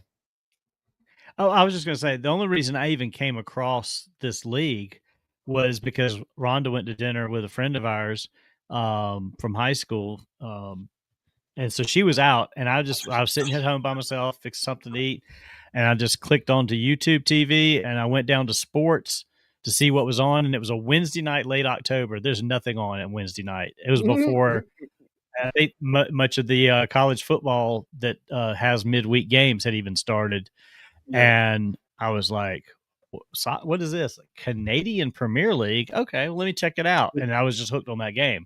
And it was like, just discovered this on a whim. And now it's like, okay, I'm going to be following this league going into next season and see what happens. Donnie, we need to get you some like throwback games and let you see a cold, wet Tuesday rainy night in Stoke playing Tony Pulis. That's what we need. That's what we need. We want him to enjoy soccer, not hate it. Well, no, what we want to see is it's in vogue now to do the long throw, right? Yes. Well, Tony Pulis ball was the originator of making the long throw in vogue. Right. Rory. We've talked about movies before. Have you guys ever seen the movie Victory? No, but I've seen a really horrible movie called Goal. I've seen Bender Like Beckham. Yeah. Has anyone seen Goal? Y'all, if you get a chance, I don't even know where you can find it. If you get a chance, look up the movie Victory. It has Pele in it. It has Sylvester Stallone in it. It has, I believe, Donald Sutherland maybe in it. There's a few others. It's a like a World War I or II. I think it's World War II camp, prison camp, where the prisoners play against one of the premier German teams. And Michael Caine's in it. It's just one. Michael Caine's in it. Yes, he plays the coach, I believe, of the prisoner team. Donnie's because he plays like a prisoner. I had to go and rent it in order to watch it. Thanks, Donnie. If you get a chance, watch it just because you like soccer, and it's a well done movie. I mean, it's a good war movie. It's like one of those great little sneaky good 80s war movies. But the soccer in it, you guys will probably find interesting too. I learned something new. I didn't even. I was thinking, in what world did Pele and Sylvester Stallone ever meet, much less be in a movie together? But I've been humbled yet there again. You go. Like I am most weeks. Because I'm saying University Cosmos game, maybe. Yeah, I mean, it has to be a New York Cosmos thing. Yeah, because that's the only team that he played in the U.S. Yeah. Well, does Sylvester Stallone say, "I'll be center back"? That's I know that's Schwarzenegger. That's Schwarzenegger, buddy. I know it is, but it's the most I could do. Had to work with what I had. That's as bad as your German accent, I guess. Ooh. Yeah. Well, I'm gonna be honest with you guys. There's no way to segue out of that. So let's talk about FCS. Let's do that. Now, before we begin, I think it's time for me to gloat a little bit. Okay. Because there was during picks on Thursday, there were a few controversial picks that were made. Some of them hit, some of them did not. But one of my FCS picks drew a lot of ire from a few people on the panel, and that was South Dakota beating South Dakota State. You're right. Now, I was not the only person that picked this. Donnie, I have to give you credit. You piggybacked off me after I made my case. But I was very, very, very sure about this one, mostly because of how much of a regression South Dakota State has been having. I should have listened to you. I should have listened. Did I pick it? Did I pick it and discuss you, and then you picked it, so I stayed with it, or did you pick it first? I picked it first. I picked it first because, and I have to go back and watch the video because I'm probably wrong on this. I think I picked it first because I was one of those things like if I feel like I'm sure about it, I will jump before everybody else. Right. And then you said it, and then I'm like, damn it, I'm going to be wrong then. Yeah, I think that you're right. I believe that is the game because I think there was one that you did that on because there was one or two that I picked, and then you're like, oh, I was going to pick that. Now should I change? I'll say this: it was very close, though. Oh, it was. I mean, I didn't think it was going to be a blowout by any method. It was definitely close. Well, Been disappointed in South Dakota State, man. I don't know, man. It's Ed, you talked about what you still have to learn in soccer, right? Well, I'm in the same boat when it comes like FCS. I So, got you. so why did I pick South Dakota State? Because I'll be honest, but also because I love their team name. Yeah, so do I. Like, Yeah, like how can I not pick a team called the Jackrabbits? that's a good name. That's I like do. that. Like if I ever have to pick a UC Santa Cruz game, I'm going to pick UC Santa Cruz no matter how bad they are because I like the banana slugs. Okay. That's a good name too. Also, by the way, South Dakota does have a really good name. You know, the Coyotes, right? And then they go by the Yotes. Now here's the Jackrabbits. See, but I like the Yotes. That's a good one. I like the Yotes. I'm with you on that, but it's the Jackrabbits. I mean, come on. It's like, so Donnie, I know that you're a lot more educated on that than I am, but that literally is how I made my pick. Just like when I picked Lamar, I picked it because it was like it was someone's first name that I know. So See, and you sound like somebody's wife making up a March Madness bracket and picking teams with animal 100%. names and things like that. 100%. And I also picked Lamar because there's like a Lamar County in Georgia next to where I grew up. So for the record, represent Lamar for me was I thought coin flip. See, I thought you went with Lamar because of Revenge of the Nerds is one of your favorite movies. I've never seen Revenge of the Nerds. I have, though, and I am very upset I did not make that connection. Wow, that's good, Donnie. That's a very good connection. I've never seen Revenge of the Nerds. You should. See, and I don't watch it. I've seen maybe a handful of 80s movies. Ever. Please tell me you at least seen Police Academy. No. I will describe it like I do with any other 80s comedy. It really holds up, except for that one part that does not hold up at all. True story. It was Major League in the 80s, or was that 90s? 80s. 80s. So It was I've seen 80s. Major League. I've seen Planes, Trains, and Automobiles. okay. See, I haven't seen that one. You've never seen Planes, Trains, and Automobiles? How about Bull Durham?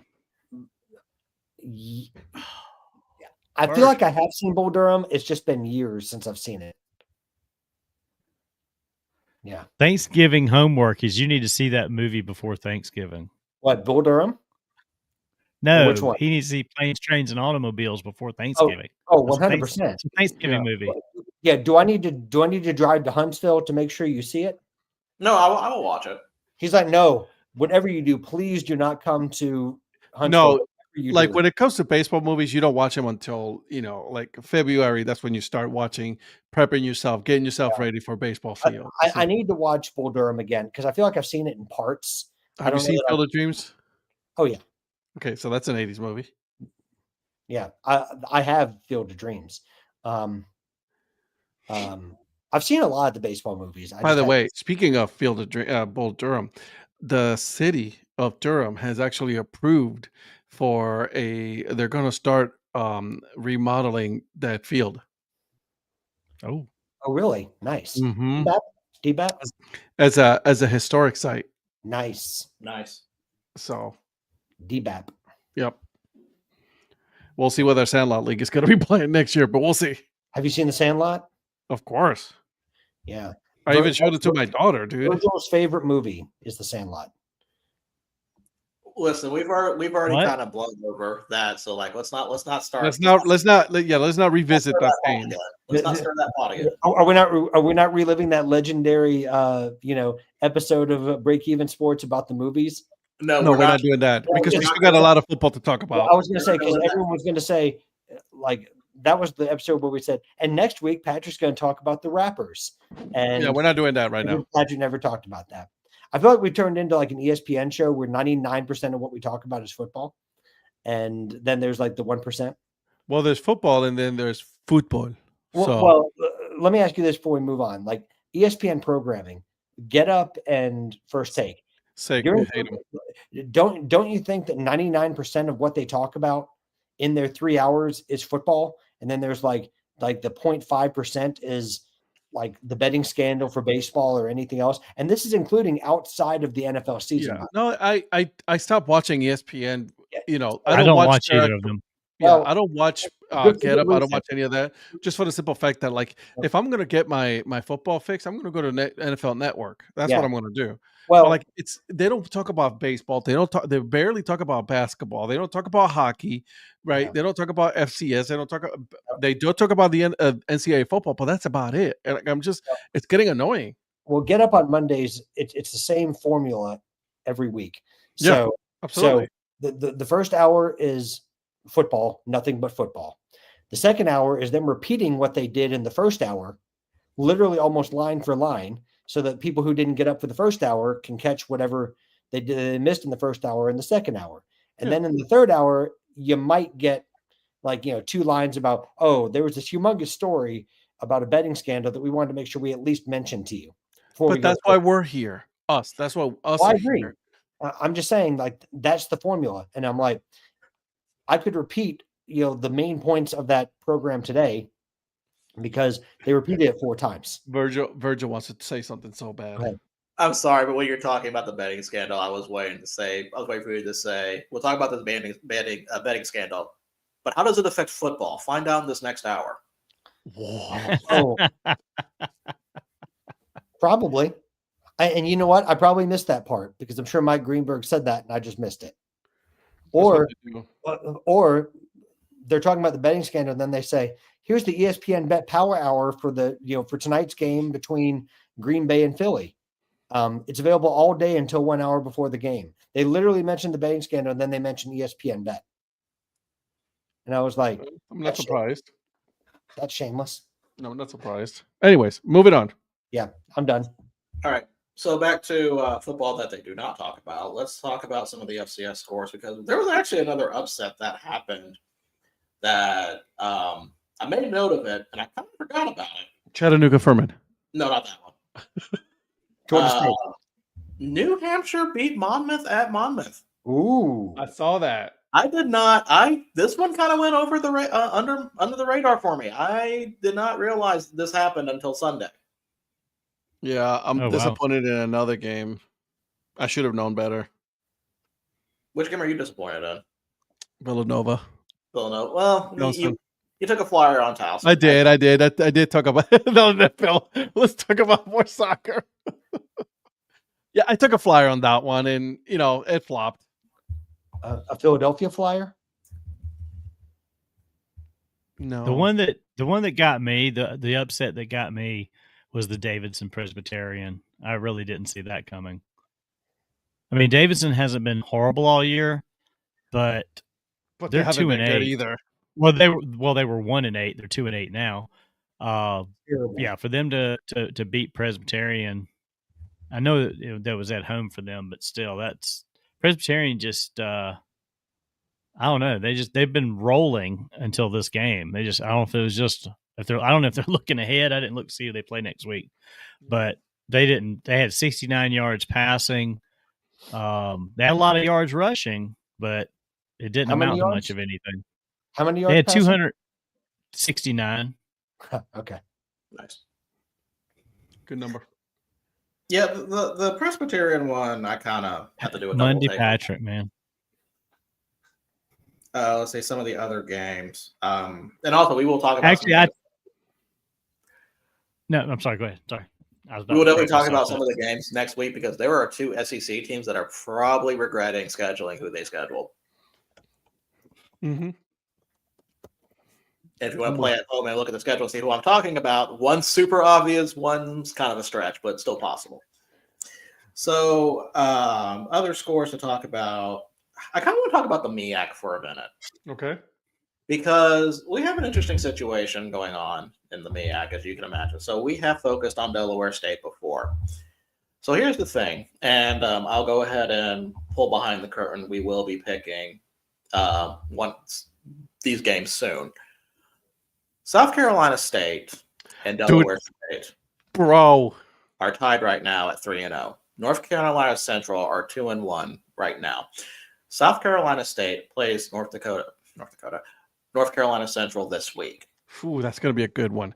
If Central wins that game, that gives Delaware State outright at 4-1, Mhm. and then gives Central and South Carolina State 3-1. The following week, South Carolina State plays Delaware State. Wow.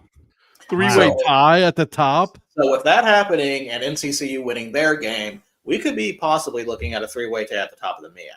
Oh, I cannot wait for this. I know as much as I enjoy watching FCS, I am not knowledgeable on MEAC tiebreakers, believe it or not. I have to probably look up and see how this works. I'm a little surprised by that. Well, SWAC tiebreakers are Me possible, but I have to admit I do not know the MEAC tiebreaking situation, so I will have to Listen, I know that you have the rule book on your bedside table. Okay. You caught me. I just haven't read it yet. I mean, Ed's got 2 good games in his backyard this know. week, actually. Monmouth at North Carolina A&T on Saturday. So I know that's going to be one. But just so you know, for MEAC football tiebreaker system, for a 2-team or multiple team tie, if the tie teams play each other, head-to-head competition will be used to determine the representative. For multiple ties, the head-to-head record versus all teams tied will be used to break the tie. Okay, so in this situation, everybody's 1-1.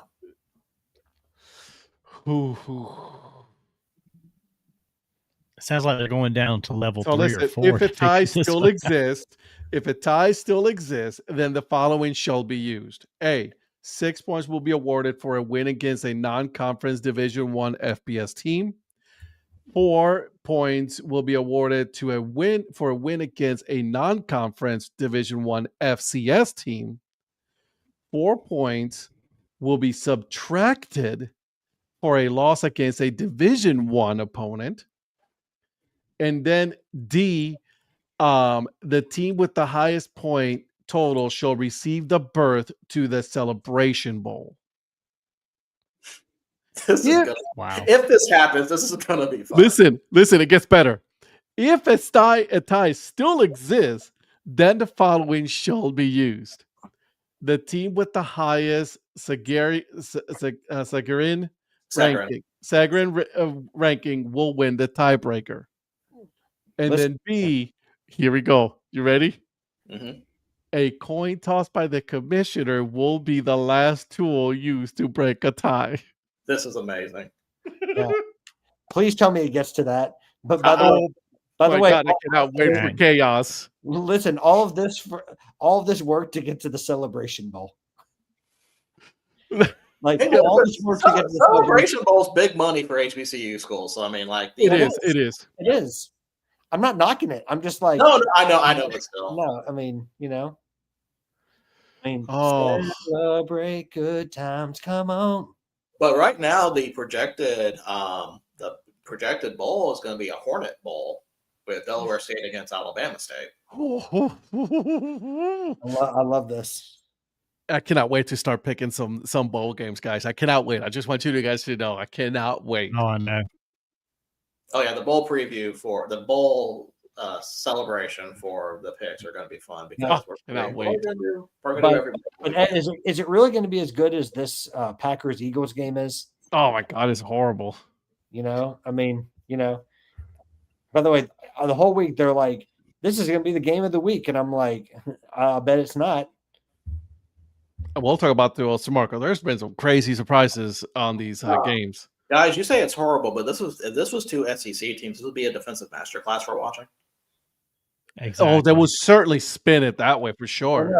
Well, I mean, what do you call it in the Premier League whenever it's an overly defensive battle, Virgil?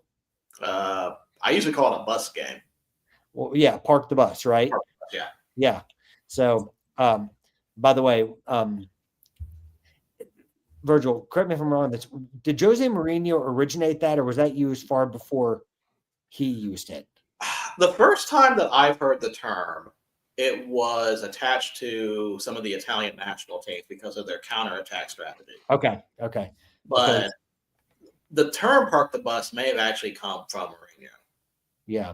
So, Ed and Donnie, for your edification, that when Jose Mourinho joined Chelsea in like 2005, I think is what it was.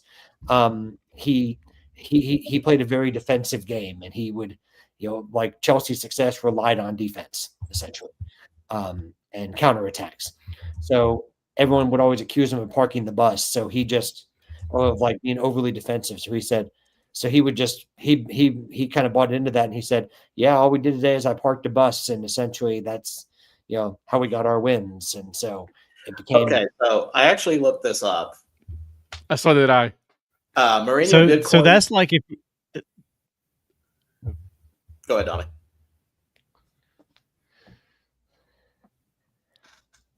Keep it going, Virgil. Keep it going, Virgil. Okay. So my internet's out. So Mourinho did coin the term "park the bus." However, it was about another team that he was playing that he was upset he got a 0-0 draw against. Was it against Liverpool by any chance? And Rafa? Not Liverpool. No. Do you want to take another guess at the team? Was it Bolton and Sam Allardyce? Nope. It's Tottenham. Which I'm pretty sure at that time was Redknapp. Well, no, that would have been Martin Jol. Oh, y'all? Okay, got my ears off. Sorry. I'm sure that, because I don't know that Mourinho. Well, maybe second stint of Mourinho, he was there when Redknapp was there. His first one, it would have been Martin Jol or Juan de Ramos. Martin Jol would have been 2006, 2007. Isn't that right, Ed? Wouldn't that be Jol? You got me out on that one, buddy. So Santini was actually the manager June to November, and then Jol took over after November. Wait, is that Jacques Santini? Jacques Santini. Okay. Again, you guys' knowledge is insane. Sorry about that, Ed. I didn't even realize Santini was the Tottenham manager. I looked that one up, Ed. I didn't know that one on the top of my head. Yeah. Gotcha. Well, I had no idea Santini was ever the Tottenham manager. Because, like I said, like you, Virgil, I started following the Premier League in like 2006 when I was in England. So I didn't really follow it too much before that. It was like September 2006. You went to England? You what? You went to England? When did you go to England? Is this the equivalent of when we ask Eric if he's the season ticket holder for the Wind Surge? No, I mean, I knew Paul had been to Japan. I didn't know you'd been to England. Yeah. I'll give you that one. Donnie. Listen, so other games to talk about. One. I'm going to tip my cap to you on that one. That was excellent. Oh man. Anyway. I just want to say to Phil real quick. I saw that when he said something about the ties of rock, paper, scissors. I just want to give him a little crap because I can't believe I can't believe that that Furman scheduled such a weak opponent the week before playing Clemson. I mean, they got VMI, which is a cupcake before they play Clemson. What's up with that? No, I don't know, man. I don't know. That is shameless coming from a Clemson fan. That is absolutely shameless. Wow. You guys do nothing but schedule cupcakes. You face LSU at the end of the year. Oh, so now you're called. Oh, Phil, you heard that, Phil? Patrick called you guys a cupcake. Just so you know, that Patrick said that. Phil, not me. Well, at least I support our troops. Okay. So. Oh, God. 2-0. That's 2-0 on you right there, Patrick. 2-0 on you right there, back to back. What's 2-0? I have clearly lost control of this show. Yes, you have. Listen. I died to brace. I don't know what you're talking about. You got Virgil, continue. I'm trying to. I got you on the England, and I got you on that. Okay, I'm going to start muting people. I'll stop. All right. So let's talk about some of the other games here. Yeah. We almost had another winless team win their first game. Almost. Mercyhurst beat St. Francis by 1 point. Woo. They made it interesting, at least. Made it interesting to say the least, but 16-15 can't do anything about that. Ron, and can I just say something? Anything I say to Donnie does not go toward you, Rhonda. Rhonda, you're the best. Just want to make sure she knows that. Hey, at least Murray State, we knew that they weren't going to be in it at all. Hey, That was probably their best bet, though. That was probably their last shot. That was their last shot at actually winning a game, and I don't think they're winning one Yep. like for the rest of the year. That's it for them Murray. because they got North Dakota, and North Dakota's pissed off that they had a really good close game against North Dakota State, even though they lost, Murray. and then they got Indiana State. Oh man, they're Murray. done. Where's Is that at Indiana State or is that at Murray State? At Indiana State. Okay, yeah, they're not winning that one. Listen, if Murray State couldn't beat Georgia State, that's their season's done. When they lost to Georgia State, their season was officially through. Yeah. Another game that was interesting, although they did not win, a near upset almost. Norfolk State almost goes into Durham and beats NC Central. They only lost 31-28. I saw that. Yeah, so that I was a little nervous about that one. Yeah, North Dakota State beats North Dakota. Very good game out of North Dakota, in my opinion. I thought they really had them there, but they found a way in the end, as always. Watch out for North Dakota though when it comes to the playoffs, man. I'm telling you, that team is, they could make some noise if they get the right bracket. Yeah, I agree. I always look, North Dakota does good unless you pick them to beat South Dakota, and then they just don't show up. True story. But a team that does show up, and one that I was really nervous for in the beginning because they had to come back for a while, Youngstown State Dude, beats Southern Illinois. I was sweating bullets there. That was probably, I wasn't sweating bullets on that game, but I was sweating bullets on the next game because I want you guys to explain something to me. How do you throw 7 touchdowns and still lose a game?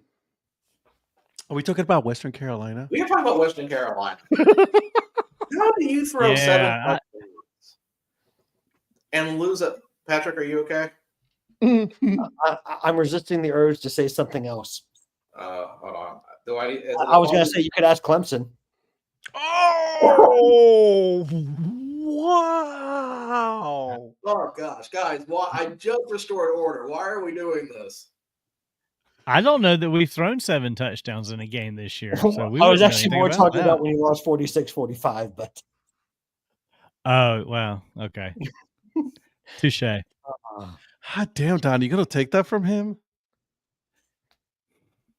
What am I going to do? How dare he do something like that? But once again, my Mercy Bears prevail. I watched a good bit of this one, and I was already ready to, start the show all dejected because having, my FCS team lose and my Bundesliga 2 team lose, it just piles on. Yeah.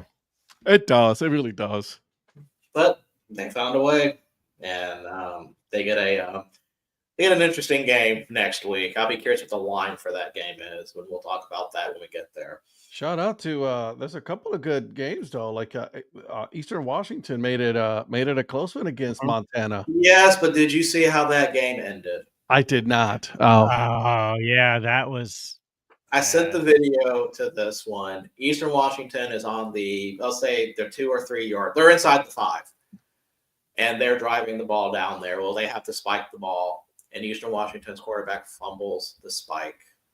And Montana picks it up to win the game. Oh. Yeah, I did see that. Yeah. That's heartbreaking. Absolutely. That is a terrible way to lose a game if you're Eastern Washington. It is a hilarious way to lose a game if you're a neutral or Montana. Wow. Montana's like Exactly. oof. Yeah, to say that they dodged a bullet there is an understatement. Golly. It's a grisly way to win. Patrick, no. Oh, Merch's $250,000 in NIL money. That's paid off. Hey, it didn't win the conference. Prairie View A&M wins 48-5 against Alabama A&M. I just wanted to say A&M scored 5 points, so let's move on from there.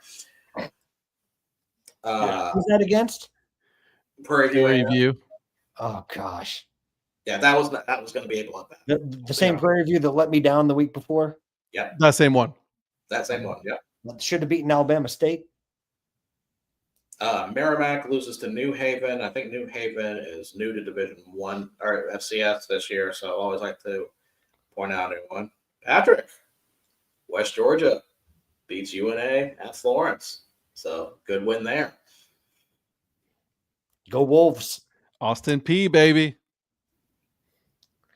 I'm a little surprised by that scoreline. So saw- am I. I saw somebody in the grocery store wearing an Austin P hoodie today, coming home from work.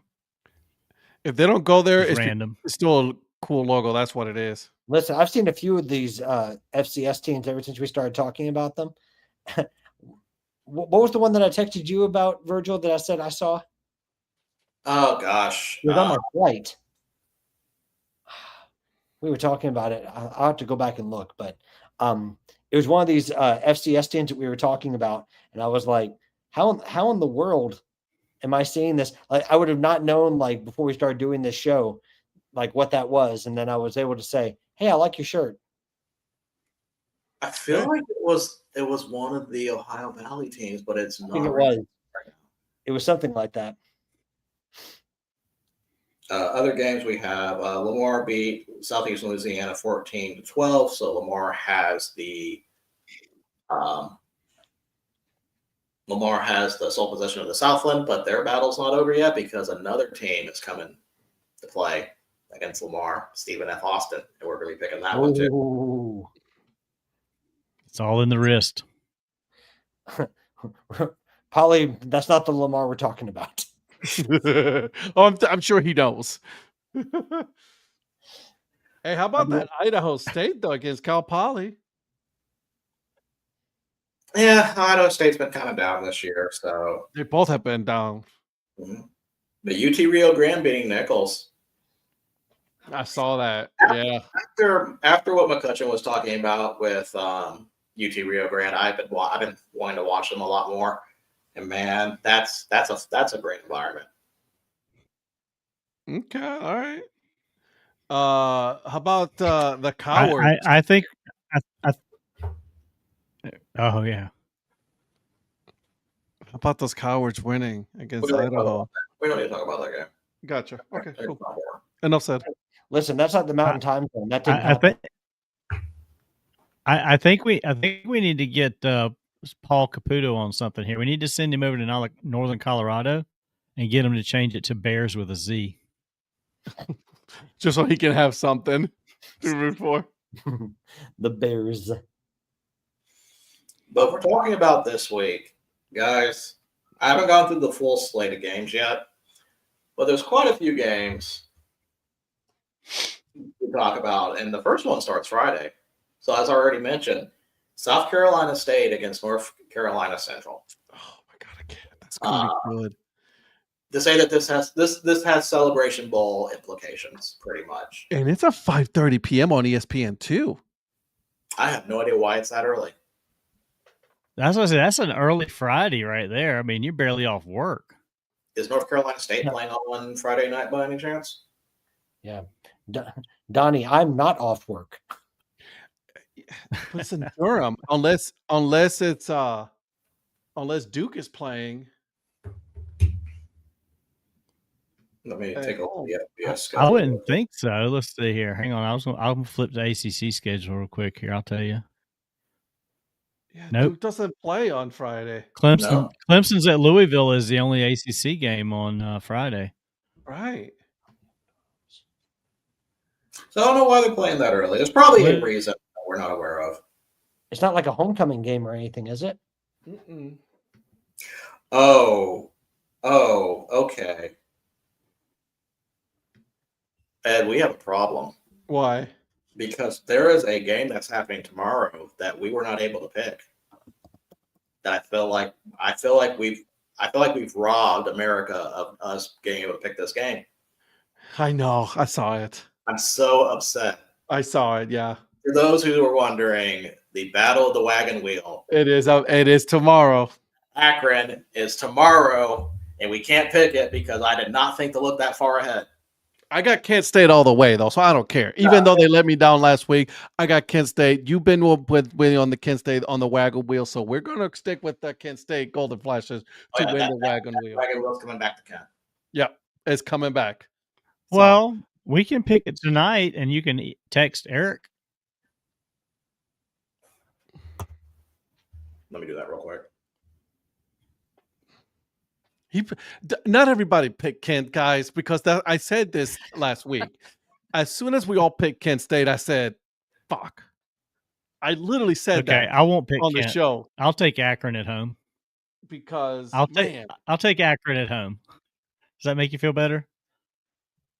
do it for the content, okay? Hashtag for the content here, okay? Because I got screwed out of that one. Who got a safety? Is that a safety? Oh, no, they didn't have it. All right, I'll take Akron at home. Okay, I texted Prophet, so let's see if he actually answers in time.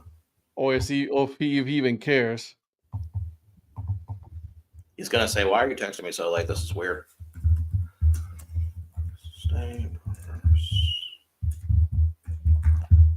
So, Donnie, you picked Akron. We're interrupting his Packers game. Well, he picked the Eagles, so I mean, I don't even know who he's really caring about. Absolutely. Okay, Ed's Kent State. I am going Kent State. We're gonna give Patrick Akron. He's probably gonna pick Kent. Oh.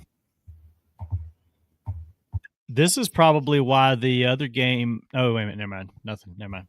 Blah. Brain fart. Oh, what? Did you find something? There's another game on, though, tomorrow night. Ohio, Western Michigan looks like a pretty good matchup, too. The Broncos against Ohio, the Bobcats. Oh, Ohio's a much better team. That's a good team in the Bobcats. I like watching the Bobcats. I cannot tell you how happy I am to have Mac back on Tuesdays. You know, some action Tuesday night. Oh, so happy for that. I mean, there's some good Wednesday games too. You got Yeah. Buffalo, Central Michigan. You got Toledo and Miami of Ohio. Yeah, oh yeah. Don't look at that Northern Illinois, Massachusetts. I don't even know why that's on TV right there. They're all on. Like I said, Buffalo is on CBS Sports Network. ESPN2 has Toledo. ESPNU has the Northern Illinois game. I mean, Kent State is on ESPNU, and then Ohio is on ESPN2. Again, Maction, baby. So Maction. Playing in the middle of the Hell, week. you've That's even got amazing. Thursday nights, you got Troy Old Dominion. Dang, there's some good games on this week every night. Prophet has made his pick. Kent. Okay. Akron. Good for him. Good for him. Okay, Donnie, you can go back to picking Kent now. No, I'll take Akron. Okay, so we'll wait for Patrick to return for his pick. As we do that, let's go over some of these other games here. Let's see. So we talked about South Carolina State against North Carolina Central. Correct. Definitely looking forward to that one just because of like I said, of what that means for MEAC standings. There's some serious ramifications of this game. Absolutely. Imagine North Carolina Central winning. Yeah, if North Carolina Central wins, that's going to make that's the only way the tiebreaker, the three-way tie could happen. North Carolina Central has to win that game. I know that all of us are looking so forward, looking for this tie.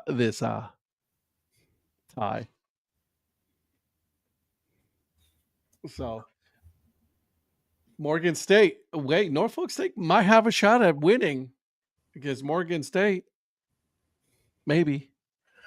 I don't know. They did look good against Delaware State, kind of until the end. Yeah. So I'm not sold on that game. Going down some of the list, we got East Tennessee State, Western Carolina. Western Carolina is a team I'm kind of keeping an eye on to see. I haven't seen any playoff bubble projections yet, but I'm wondering if Western Carolina is going to be on there or not. Davidson, Marist is not really good. It's another Pioneer League game. A good 6-3 Pioneer League matchup between Drake and Dayton. Yeah, that could be a good one. St. Francis has a chance to win their game again against Long Island University. We'll see how that goes. Hey, Harvard is 8-0, buddy. I think. I mean, St. Francis they got Long Island this week, and they've got Stone Hill next week. So actually have a chance of getting a win out of one of those two. Well, we're not going to pick a Harvard game yet until the Yale game because Yale is right behind them at 4-1 in the conference. Mm-hmm. So we're not gonna. And Yale is going against a bad Princeton team, so it's going to be. Yeah, I think Harvard will have that one pretty much taken care of. Yep. Oh shoot, just lost mine. Oh, see, you had me looking up Harvard's schedule, and then I lost my point. So thank you for that. Oh my God, dude! Here's a game for you: South Dakota, Southern Illinois. Yeah, that was one that may be on our list. Patrick, Yes, sir.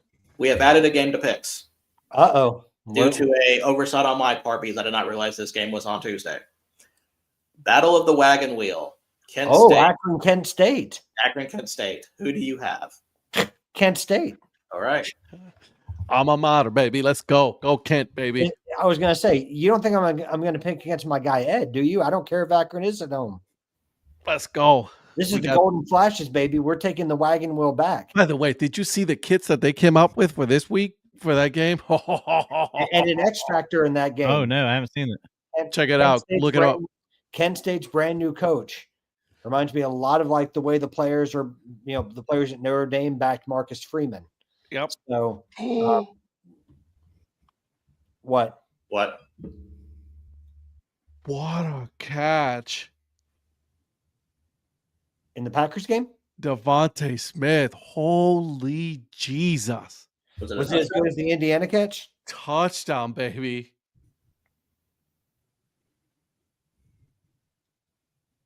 Eric is not happy right now. I can tell you that. He picked the Eagles. Like, don't forget this. He picked the Eagles, but you know he's a Packers fan. He is not happy right now. Terrible. No, Terrible. Sorry. Let me make sure I do this. Good. Why are you not covering him? Why are you not When covering Eric's not happy, we all win. That's terrible. Oh my God. He almost threw that from What the about this 50 yard. defense we already have. Jeff Halfway can't allow that to happen. That's terrible. I didn't know this dude got that arm strength like that. Hot damn. Talking about Jalen? Yeah. Jalen's got an arm. Dude, he threw that from almost a 50 yard. Yep. Anyway.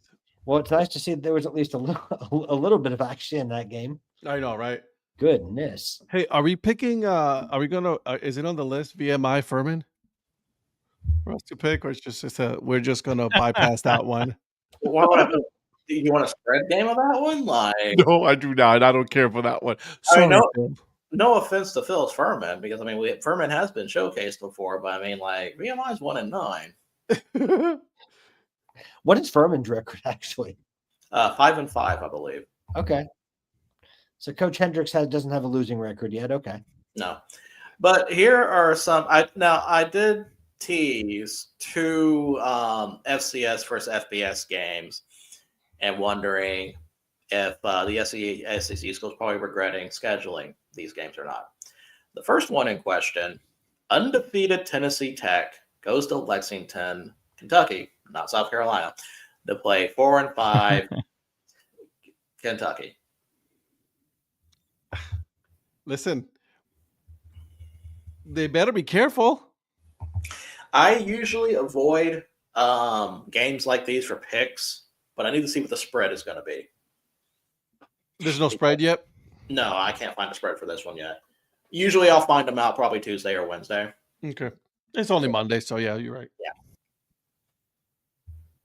So we'll have to keep an eye on that one. What about the next one? Let me see how far down it is before I get there. What was the first one? I don't see another. Oh, okay. I'm sorry. The other one I'm Am I thinking of missing- next week. No, I'm a week off. The one I'm thinking Okay, about. I was going to say I didn't see another SEC. Okay. No, the other SEC one I'm thinking of is going to be next week. What was the first one you said there, Virgil? Tennessee Tech against Kentucky. Okay. Undefeated Tennessee Tech against Kentucky. Although Kentucky's coming off a huge win against Florida. Yeah, who will pick that one? Oh, yeah. I Oh, see is it. this another chance for you to gloat again? I don't get it often. I can't do it in fantasy. So I mean, I got to gloat somewhere. Don't worry, I can't either. Nope. You are 3 points behind. What are you talking about? I don't want to fucking hear it. No, He's gonna win. because I Ed's told about to you win. this already. Like, you act like Jacobs is going to get 3 more. There's 10 fucking minutes left in the game. Of course you're going to win. No, I'm not. He's not going to get it. There's 10 fucking minutes. There's 10 fucking minutes. That's Patrick, 3 catches He for had 10 all yards. those to do it. It's not going to happen. Patrick, you need to have more fiber in your diet because you're full of shit. Can't nobody believe you. Moving on. Okay, going back. See, I lost my point again. Sanford. We have not talked about Sanford firing their coach yet. Didn't I send you guys that? I did. I think I sent it. Somebody sent it. I don't remember. Someone did. But yeah, Sanford And they fire their head coach, and then they go and play against Austin Peay. yeah, not a good not a good start for the interim on that one. I know that nobody cares about this one, but I care because they're my backyard. But there's 2 Carolina teams that are going against each other in the FCS. That's Elon and Campbell. I almost brought that one up because I was curious if you were Elon. Where is Elon? Is that near Burlington? Yeah, that's it's very close. So I'm very intrigued by this one. Campbell has looked good in the last couple of weeks. It's just, I mean, last week they made it close. It's just they couldn't close it out. So I'm very intrigued to see how this one pans out. I'm hoping Campbell pulls it up, and I'm hoping for Campbell. And there's some points right there for your boy. Well, I will. I'm keeping track of that game. You don't need to worry about it. Okay, thank you. Appreciate that. Thank you. Yeah, Not going to happen. because I don't think Romeo Dobbs is going to score 10 touchdowns in the next 9 minutes. So my game's pretty much over. So that game is over too. So no, oh my God, no, it's not, Patrick. Oh Jesus, what a tackle! Presbyterian. Now Presbyterian actually has a game that I'm looking actually forward to seeing. 8-2 Presbyterian against 7-3 St. Thomas, Minnesota. Both one's 4-2 in Pioneer, the other one's 5-2. That's going to be a fun game at just O'Shaughnessy Stadium in St. Paul. Is it St. Paul, Minnesota, the one that spent $1 gazillion for their new facility? I don't think it was gazillion dollars. They are the one that jumped from Division 3 to Division 1 because no one from Division 3 wanted to play them anymore. Why did they jump from 3 to all the way to FCS? Or why couldn't they just go to D2? I don't remember the reason they gave for that. So I have to go back and look at that one up. Let me see. Where were some of the other ones here? Florida A&M is playing Alabama A&M. I just wanted to say that one. Just give A&M credit. How are we feeling about this game, knowing what's happened recently? Illinois State going to South Dakota State. that's going to be a good game. It's going to be a good game. It's going to be a good game, but I'm intrigued. I want to see what the line is here because I think when it comes to offenses, Illinois State may have. I know they have a better quarterback in Rittenhouse, but Illinois State may edge South Dakota State on this as the better team. Like on paper, is what it looks like. So we'll see how that one goes. It's gonna be good because it's in Southern Illinois. I'm intrigued for this one. I am. I was looking. Outside of one game, Illinois State has scored over 30 points in all of their wins, and they've scored 30 points in one of their losses. But one of their losses was to Oklahoma to start the season too. So right.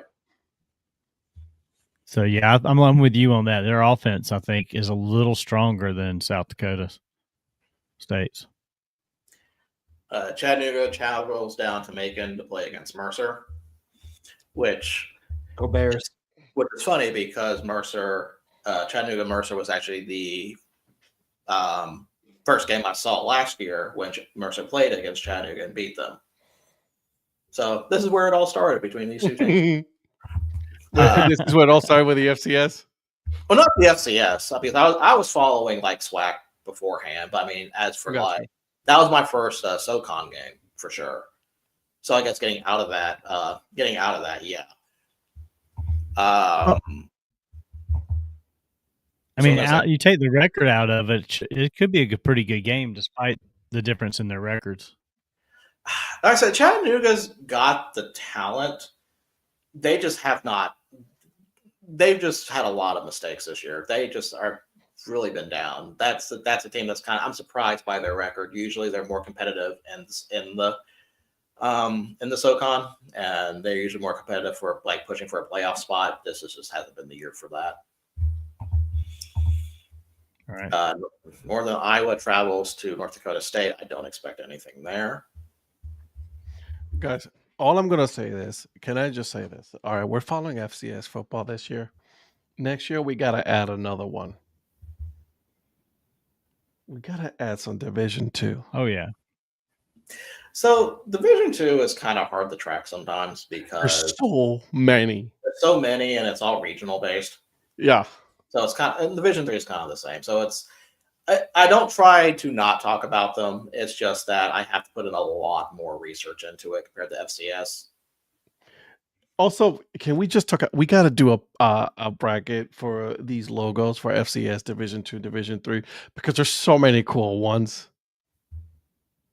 I mean, for example, Ferris State is one of my favorite logos. Ferris State's good. I like Ferris State. Yeah, I have nothing wrong with the Ferris State one, but I'm afraid that the winner is going to be Youngstown State because I'm going to pull their penguin logo and not the Y. Oh, you have to pull the penguin logo. Already done. Like that's going to win. Yeah. Oh God, I love that logo. The wife would be very happy. That's her school right there. So Those logos are fire. I mean, sorry, those helmets. Those helmets are fire. those penguin helmets. God, Yeah. she doesn't care about those things. I do. You know what I mean? So Well, listen, not that I have an office of any sort, but I would love to have that type of helmet in like to display somewhere, or like a mini version of it. mhm. They should really do mini helmets of like some of these schools that have think really they cool do. helmets. Do they do it Yeah. for do they do it for the division for for FCS and all them too? Probably not nationally. Shoot, let me know if they have one of those Youngstown State ones. I might have to pull a Donnie and get it. Green Bay scored. Oh my God. You know how much that mini helmet is on eBay? $70. $75. I believe it. I believe it. Oh my God. Okay, we can call this. I can go ahead and do this. Breaking news. Oh God. Breaking news. We got breaking news, guys. I've seen enough. Congratulations on Gridiron Greats for beating Dad Hat in fantasy after the. Oh! I told you. I told you. I told you. Considering I Oh, just horrific shot job it. of like I didn't even play Jameson Williams this week. I'm like I played Shot it. Garrett Wilson. I told you. There it is. 110 to 102. You can definitely call that because he yeah, scored a touchdown. I'm calling that. Unless if Josh Jacobs fumbles 4 times between now and then. Which he could. No, he's not going to. He's not going to probably touch it again after this. No, I've been trying to tell him all fucking week. That's why I said, shut up. I love you. Shut up. I've been doing it just to get a rise out of you, and it's been great. So I tell you what, Ed, you got me scrolling down through Division 2 standings, just looking at conference or like team names. You're welcome. There's some, yeah. There's a Boll Weevils. Yeah, there is. There's There is. Arkansas Monticello Boll Weevils. There's a Peacocks. There's that is Upper Iowa Peacocks. Oh, I didn't know there was a second Peacock team. There's a couple of others down here. There's the Tiffin Dragons. Yep. Yeah, there is Oh shoot, where was it? Hang on, I gotta get back down here. There was a couple of cool ones down here. There's the javelins, You're welcome. javelinas. No, javelinas. There is Javelinas. Like javelinas. Peoria? Okay, Like Peoria there's the Javelinas? Ichabods. I love the Ichabods. Texas A&M Kingsville Javelinas. Yeah, you've got You're the welcome. Washburn Ichabods, Central Missouri Mules. What about the Valdosta State University Blazers, man? That's Championship City to you. Yeah, it is. Dusty Bonner, my man. Dusty Bonner. Oh, this is a Patrick. This is a Patrick one right up in Pace Setters. Yeah. Pace University? You have not Jamestown gotten- College Jimmies. You haven't gotten to my favorite one yet. The University of Mary Marauders. Keep going. All right, I'm still going down here. Let's see. There was a couple others down here. We're waiting. There's so many animals that are just blah blah blah blah blah. There's the Scots. There's the Vulcans.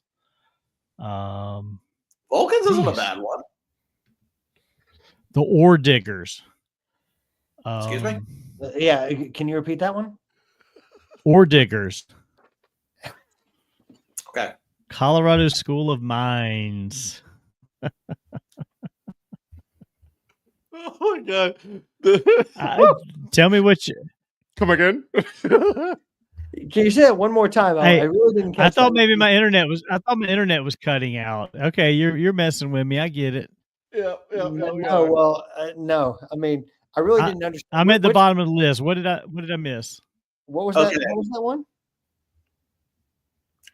My two favorite from Division II, Arkansas Tech Wonder Boys. Okay. Wow. And Where are they at? What? I didn't see that. They should be Go there. ahead. And then the What Colorado what State, comp? I don't know what conference they are. And then the Colorado State Pueblo Thunderwolves. Yeah, I've seen that. The Thunderbolts. Yeah, that was a good one. Johnny, what was Montana Tech I again? think I did see Thunder. Montana Tech? Yeah. I don't know. Did I say Montana Tech? I thought you did. I don't know. I could be wrong. I don't know. Too bad that ESPN, like when they got the teams and everything, but they don't have. You cannot click on any of those names. No. Right. Yeah. I mean, he didn't even mention Columbus State University, my alma mater. Isn't that a 2-year school? No, it's a 4-year school, but the C stands for quality. Thank you so much. Do you know there's a Columbus State in Columbus, Ohio, Yeah, which is I an do. actual? Well, is that a 2-year? It is. No, I said this is a 4-year one, but our C stands for quality. Okay. It is. It's actual. It's a 2-year. Well, our C stands for quality, like I said. So Carnegie Mellon, the Terriers. Yeah, my school only has Division II basketball, no football. yeah, I was gonna say I don't think Columbus State has football either. They've been trying, but They also had Division I hockey for a while, but that went away sadly. who did? UAH. Ooh, ooh-ah? That's not we don't do University of Alabama, Huntsville. Yep. No. Is that where did Roman Reigns go to University of Alabama, Huntsville? Is that where he goes? Ooh, ah. that. No. He went to Georgia Tech. You know Yes, that. he did. Yeah, he Hey, did. Lake played Erie football in Storm. That's a young. Here- I know that one. Did you said Wonder Boys, right? Yes. Is that what you said? Arkansas Tech Wonder Boys, yeah. Yeah. No, yeah, I was Arkansas asking Tech about- Wonder Boys. I Yeah, was yeah, asking okay. about Montana Yeah, Tech. Great American Conference. Okay. Brother, what about Central Missouri? I don't remember seeing Montana Tech or Okay. Well, I could have been wrong. I'm sorry. I probably just had it, in my mind. So, Oh, and I do have some bad news for picks for this week. tell us, Wade Barrett. Thank you. I like that compliment. We are going to have to pick a game with the Cowards in it Mm-mm. because the Cowards are going to Bozeman, Montana. Play Montana Ooh. State. I told you that game was. I told you that game. I know. And I guess under protest, we will have to pick this one. I got you. But by the way, I just want to mention the Central Missouri. They're known as the Mules. He said that. Yeah, the Mules. Great name. Slippery Rock, the Rock. No, that's pretty bad to me. Slippery Rock, the Rock. No, I know. I like that. Is that their name? Minnesota State Moorhead Dragons. God, what good names in Division II. A lot of dragons. Like I like the Lumberjacks of Humboldt State. Because Tiffin is another dragon. Tiffin University. And I have Virgil to thank for this because he did this for me out of his kindness of his heart of a few weeks ago. But can we please talk about the Delta State Statesmen? See, I like Delta State because they not only have the Statesman, they have also the best unofficial nickname in the Fighting Okra. 100%. Yeah, I love the Fighting Okra. Yeah, and I've been ever since Johnny Bolin got that hat. I want a Fighting Okra hat. Yeah, I was clamoring to get to pick a Delta State game, and Virgil kindly allowed that to happen a few weeks ago, and I just want to go on record publicly saying thank you, Virgil, for that. I mean, I took a loss in the end because I picked against them, but it happens. Listen, I knew I had to pick Delta State, even if it was against, what's that? What's the? Is Mount Union Division 3? 3. Yeah, the Purple Knights. Are they still perennial champions in D3? I mean, no, not recently. Yeah, because it seemed like for a while it was just kind of like a formality that Mount Union would just win the title every year.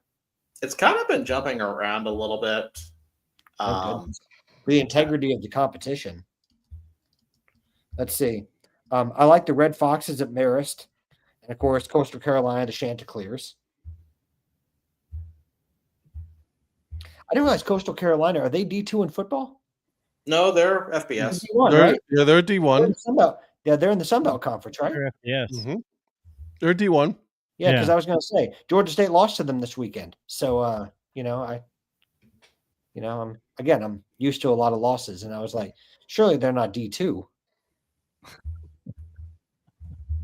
Let's take a look at. Now I'm all intrigued about the. There's not a lot of good Division III names though.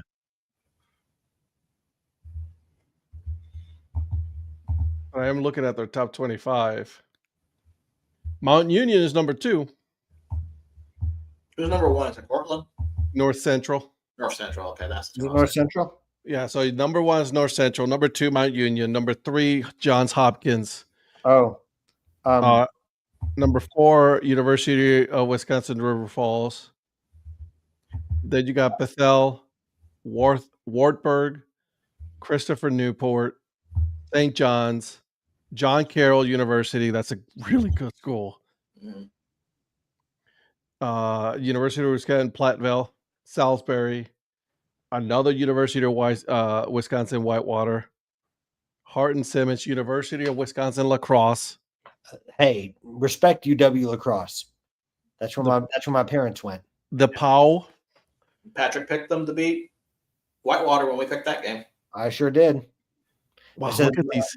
Yeah, but my mom went there. I'm going to finish out Hope, Berry, Wheaton. Then you got Central, Cortland, Randolph-Macon, Trinity, Texas, Susquehanna, Wabash, and then Franklin and Marshall are your top 25. So if we're talking about Division III, one of my favorite team names is the Knox College Prairie Fire. Prairie Flyer? Fire. Oh. By the way, in D2, how do we not talk about the Edinburgh Fighting Scots?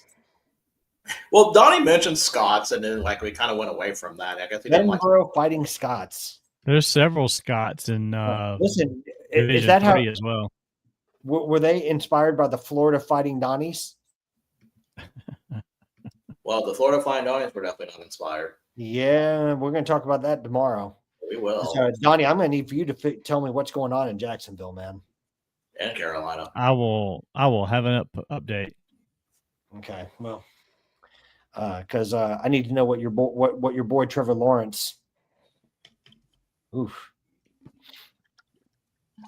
Everybody's entitled to a bad day now and then. A bad day. How about a bad year? And A bad couple of years. I was just about to say, and where does every now and then come in? Right. I mean, to be fair, his defining moment this year is when he fell down. True story. Yeah. Got up, but fell down. And you know what his other defining moment is? Like flicking off his coach, Liam Cohen. Oh, and I guess keeping his nose on national television. Oh, well, that too. I love it. Well, Donnie's like, I'm never coming back to this show ever again. Well, that's it for FCS. As you can tell, I have a very good handle of today's show. We have not gone on any tangents whatsoever. None. But This are there? We stayed right on this road. This is a very professional, first-rate show. But are there any? We got any F1 topics to talk about? Any hockey you want to talk about? No, that's not me. The Verstappen, I'll say this: he started in the all the way in the hell in the back and came in and came into third place. Norris got number 1. So Piastri struggling there, but at the very least, he's got some points. But yeah, it's Piastri is it's going backwards instead of forwards, which is not a good thing in F1. And that was your Formula One report. Well, and hockey-wise, I just want to say shout out to the Anaheim Ducks for leading the Pacific Division. They've gotten off to a flyer. Now they've played really well, and Joel Quenneville has really done a great job with this young team. Dostal looks great in goal. Leo Carlson is really coming together and playing like the number 2 pick that he was, and Seneki and Gautier. They beat Vegas last night, so that should tell you something. Sorry, Winnipeg, and then they beat Vegas the other night. So they're beating teams that they used to get trounced by as late as last season. So it's been a really fun start as a Ducks fan, and excited to see if they can keep it going. We talked this morning about the Carolina Hurricanes 4-game win streak this past week as well. They've moved up to second place in the Metropolitan behind New Jersey. So they're doing pretty good. My Florida Panthers, not so hot this year. 7-7 right now. So they're dragging the bottom of the Atlantic. Keep losing. Is Marchand in the right headspace because of what's happened to him personally, or do you think that? Because I feel like he's had one emotion after the other. Because he had obviously that friend that he lost, and then he came back, and then he went to Boston. And they did that video tribute, and he was a mess during that. Marchand may be a good person, but he's a shitty asshole on the ice, and I can't fucking stand him. He hasn't. It hasn't just been him. It's not all on him. So they just haven't played. They're up right now. They're up 1-0 on the Golden Knights right now, but we'll see. Vegas Golden Knights. Yeah, who have been good themselves. The Vegas Golden Knights. Yeah, they're right behind the Ducks in your division. Yeah, the crazy thing is the Ducks have played like 3 games less than some of those teams, and they're still at the top. So good. I'm not saying. Baby. Well, I mean that's like your second team, isn't it, Ed? Mm-hmm. Yeah. It is. Yeah, I mean, listen, I'm not used to this recently. Like it's been horrible to watch. Again, I go back to early Disney movies for the Ducks with me, so that's when I really started following hockey. Was with the I know Virgil started following them because of the Flying V, but absolutely, because that's such a legit, actual good, not legal. I mean, very legal, play. I mean, Virgil, I know you. Way to go, Virgil. Anyways, yeah. So yeah. that's my NHL update, and it's been a fun start to the season. And by the way, as always, I don't care about Gary Bettman. He's an awful commissioner. And there's that. No complaints here about that. All right. Well, this concludes tonight's episode of Breaking Even Sports. One more thing. Can we talk about NWSL really quickly? Atlanta's getting an NWSL team. Oh, when did that break? I didn't know about that. It broke This week. yesterday. Yeah. They, a new Arthur Blank. It's a new record. I think it was 150 million. Ed, is that Ooh. right? Oh, way too much. I thought it was 105, 150. I can't remember. Maybe I it flipped up the was. numbers. It was a record. It was a record to bring a team to the NWSL, and the 14th team in the NWSL is going to be in Atlanta. I think starting play in 2028, if I'm not mistaken. So I look forward to supporting them, and I look forward to going to some of those games because I love. 165. Was it 165? Okay. Well, I love women's football. I think that it's fun. It's going to be fun to see some of the best players in the world come and play in Atlanta. Maybe not 17. Jesus. You what? 17th NWSL franchise. That's the 17th. Okay.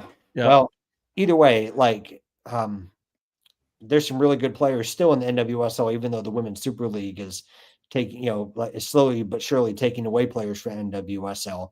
But to just have a team fielded in Atlanta now is going to be exciting. So I'm looking forward to that for not only for me, but also for young girls and women that that like watching them, and other guys that like to watch women's football as well. So Virgil's like, I didn't realize there was one in North No, Carolina. I'm Courage. just sitting back listening. Virgil's like, why'd you bring that up? I could care less. No, that's what the point of the show is. Yeah, but I was excited about it because it's as many teams as there were in NWSL. I was kind of shocked. I've been always shocked that there hasn't been a team in Atlanta, considering in the previous iterations of women's leagues in the country, Atlanta always had a team. So That's surprising thinking about that. well, I mean, and there's been some really good U.S. national team players that have actually played in Atlanta, despite those leagues not lasting a long time. Like Brianna Scurry played for the Atlanta Beat. Yeah, there were a few really good ones. So, but Brianna Scurry was one former U.S. women's national team keeper that it was really cool. I never made it to a game because they lasted like 2 seasons, but I will definitely make sure I make it in the first season for this new one. Very nice. Yep, because you got to support the teams when they're local, right? I got to be like you guys and making sure I get out and support those teams. Absolutely. Everybody support your local teams for sure. Yep. All right. That concludes tonight's episode of Break Even Sports. Join us tomorrow to go on to DAC Sports Show talking about NFL and college and a doubleheader of Gottlieb Watch. Oh, So get ready for that. Will he win both games? Or No. neither? We'll find out. But until then, stay tuned, and we'll see you guys tomorrow.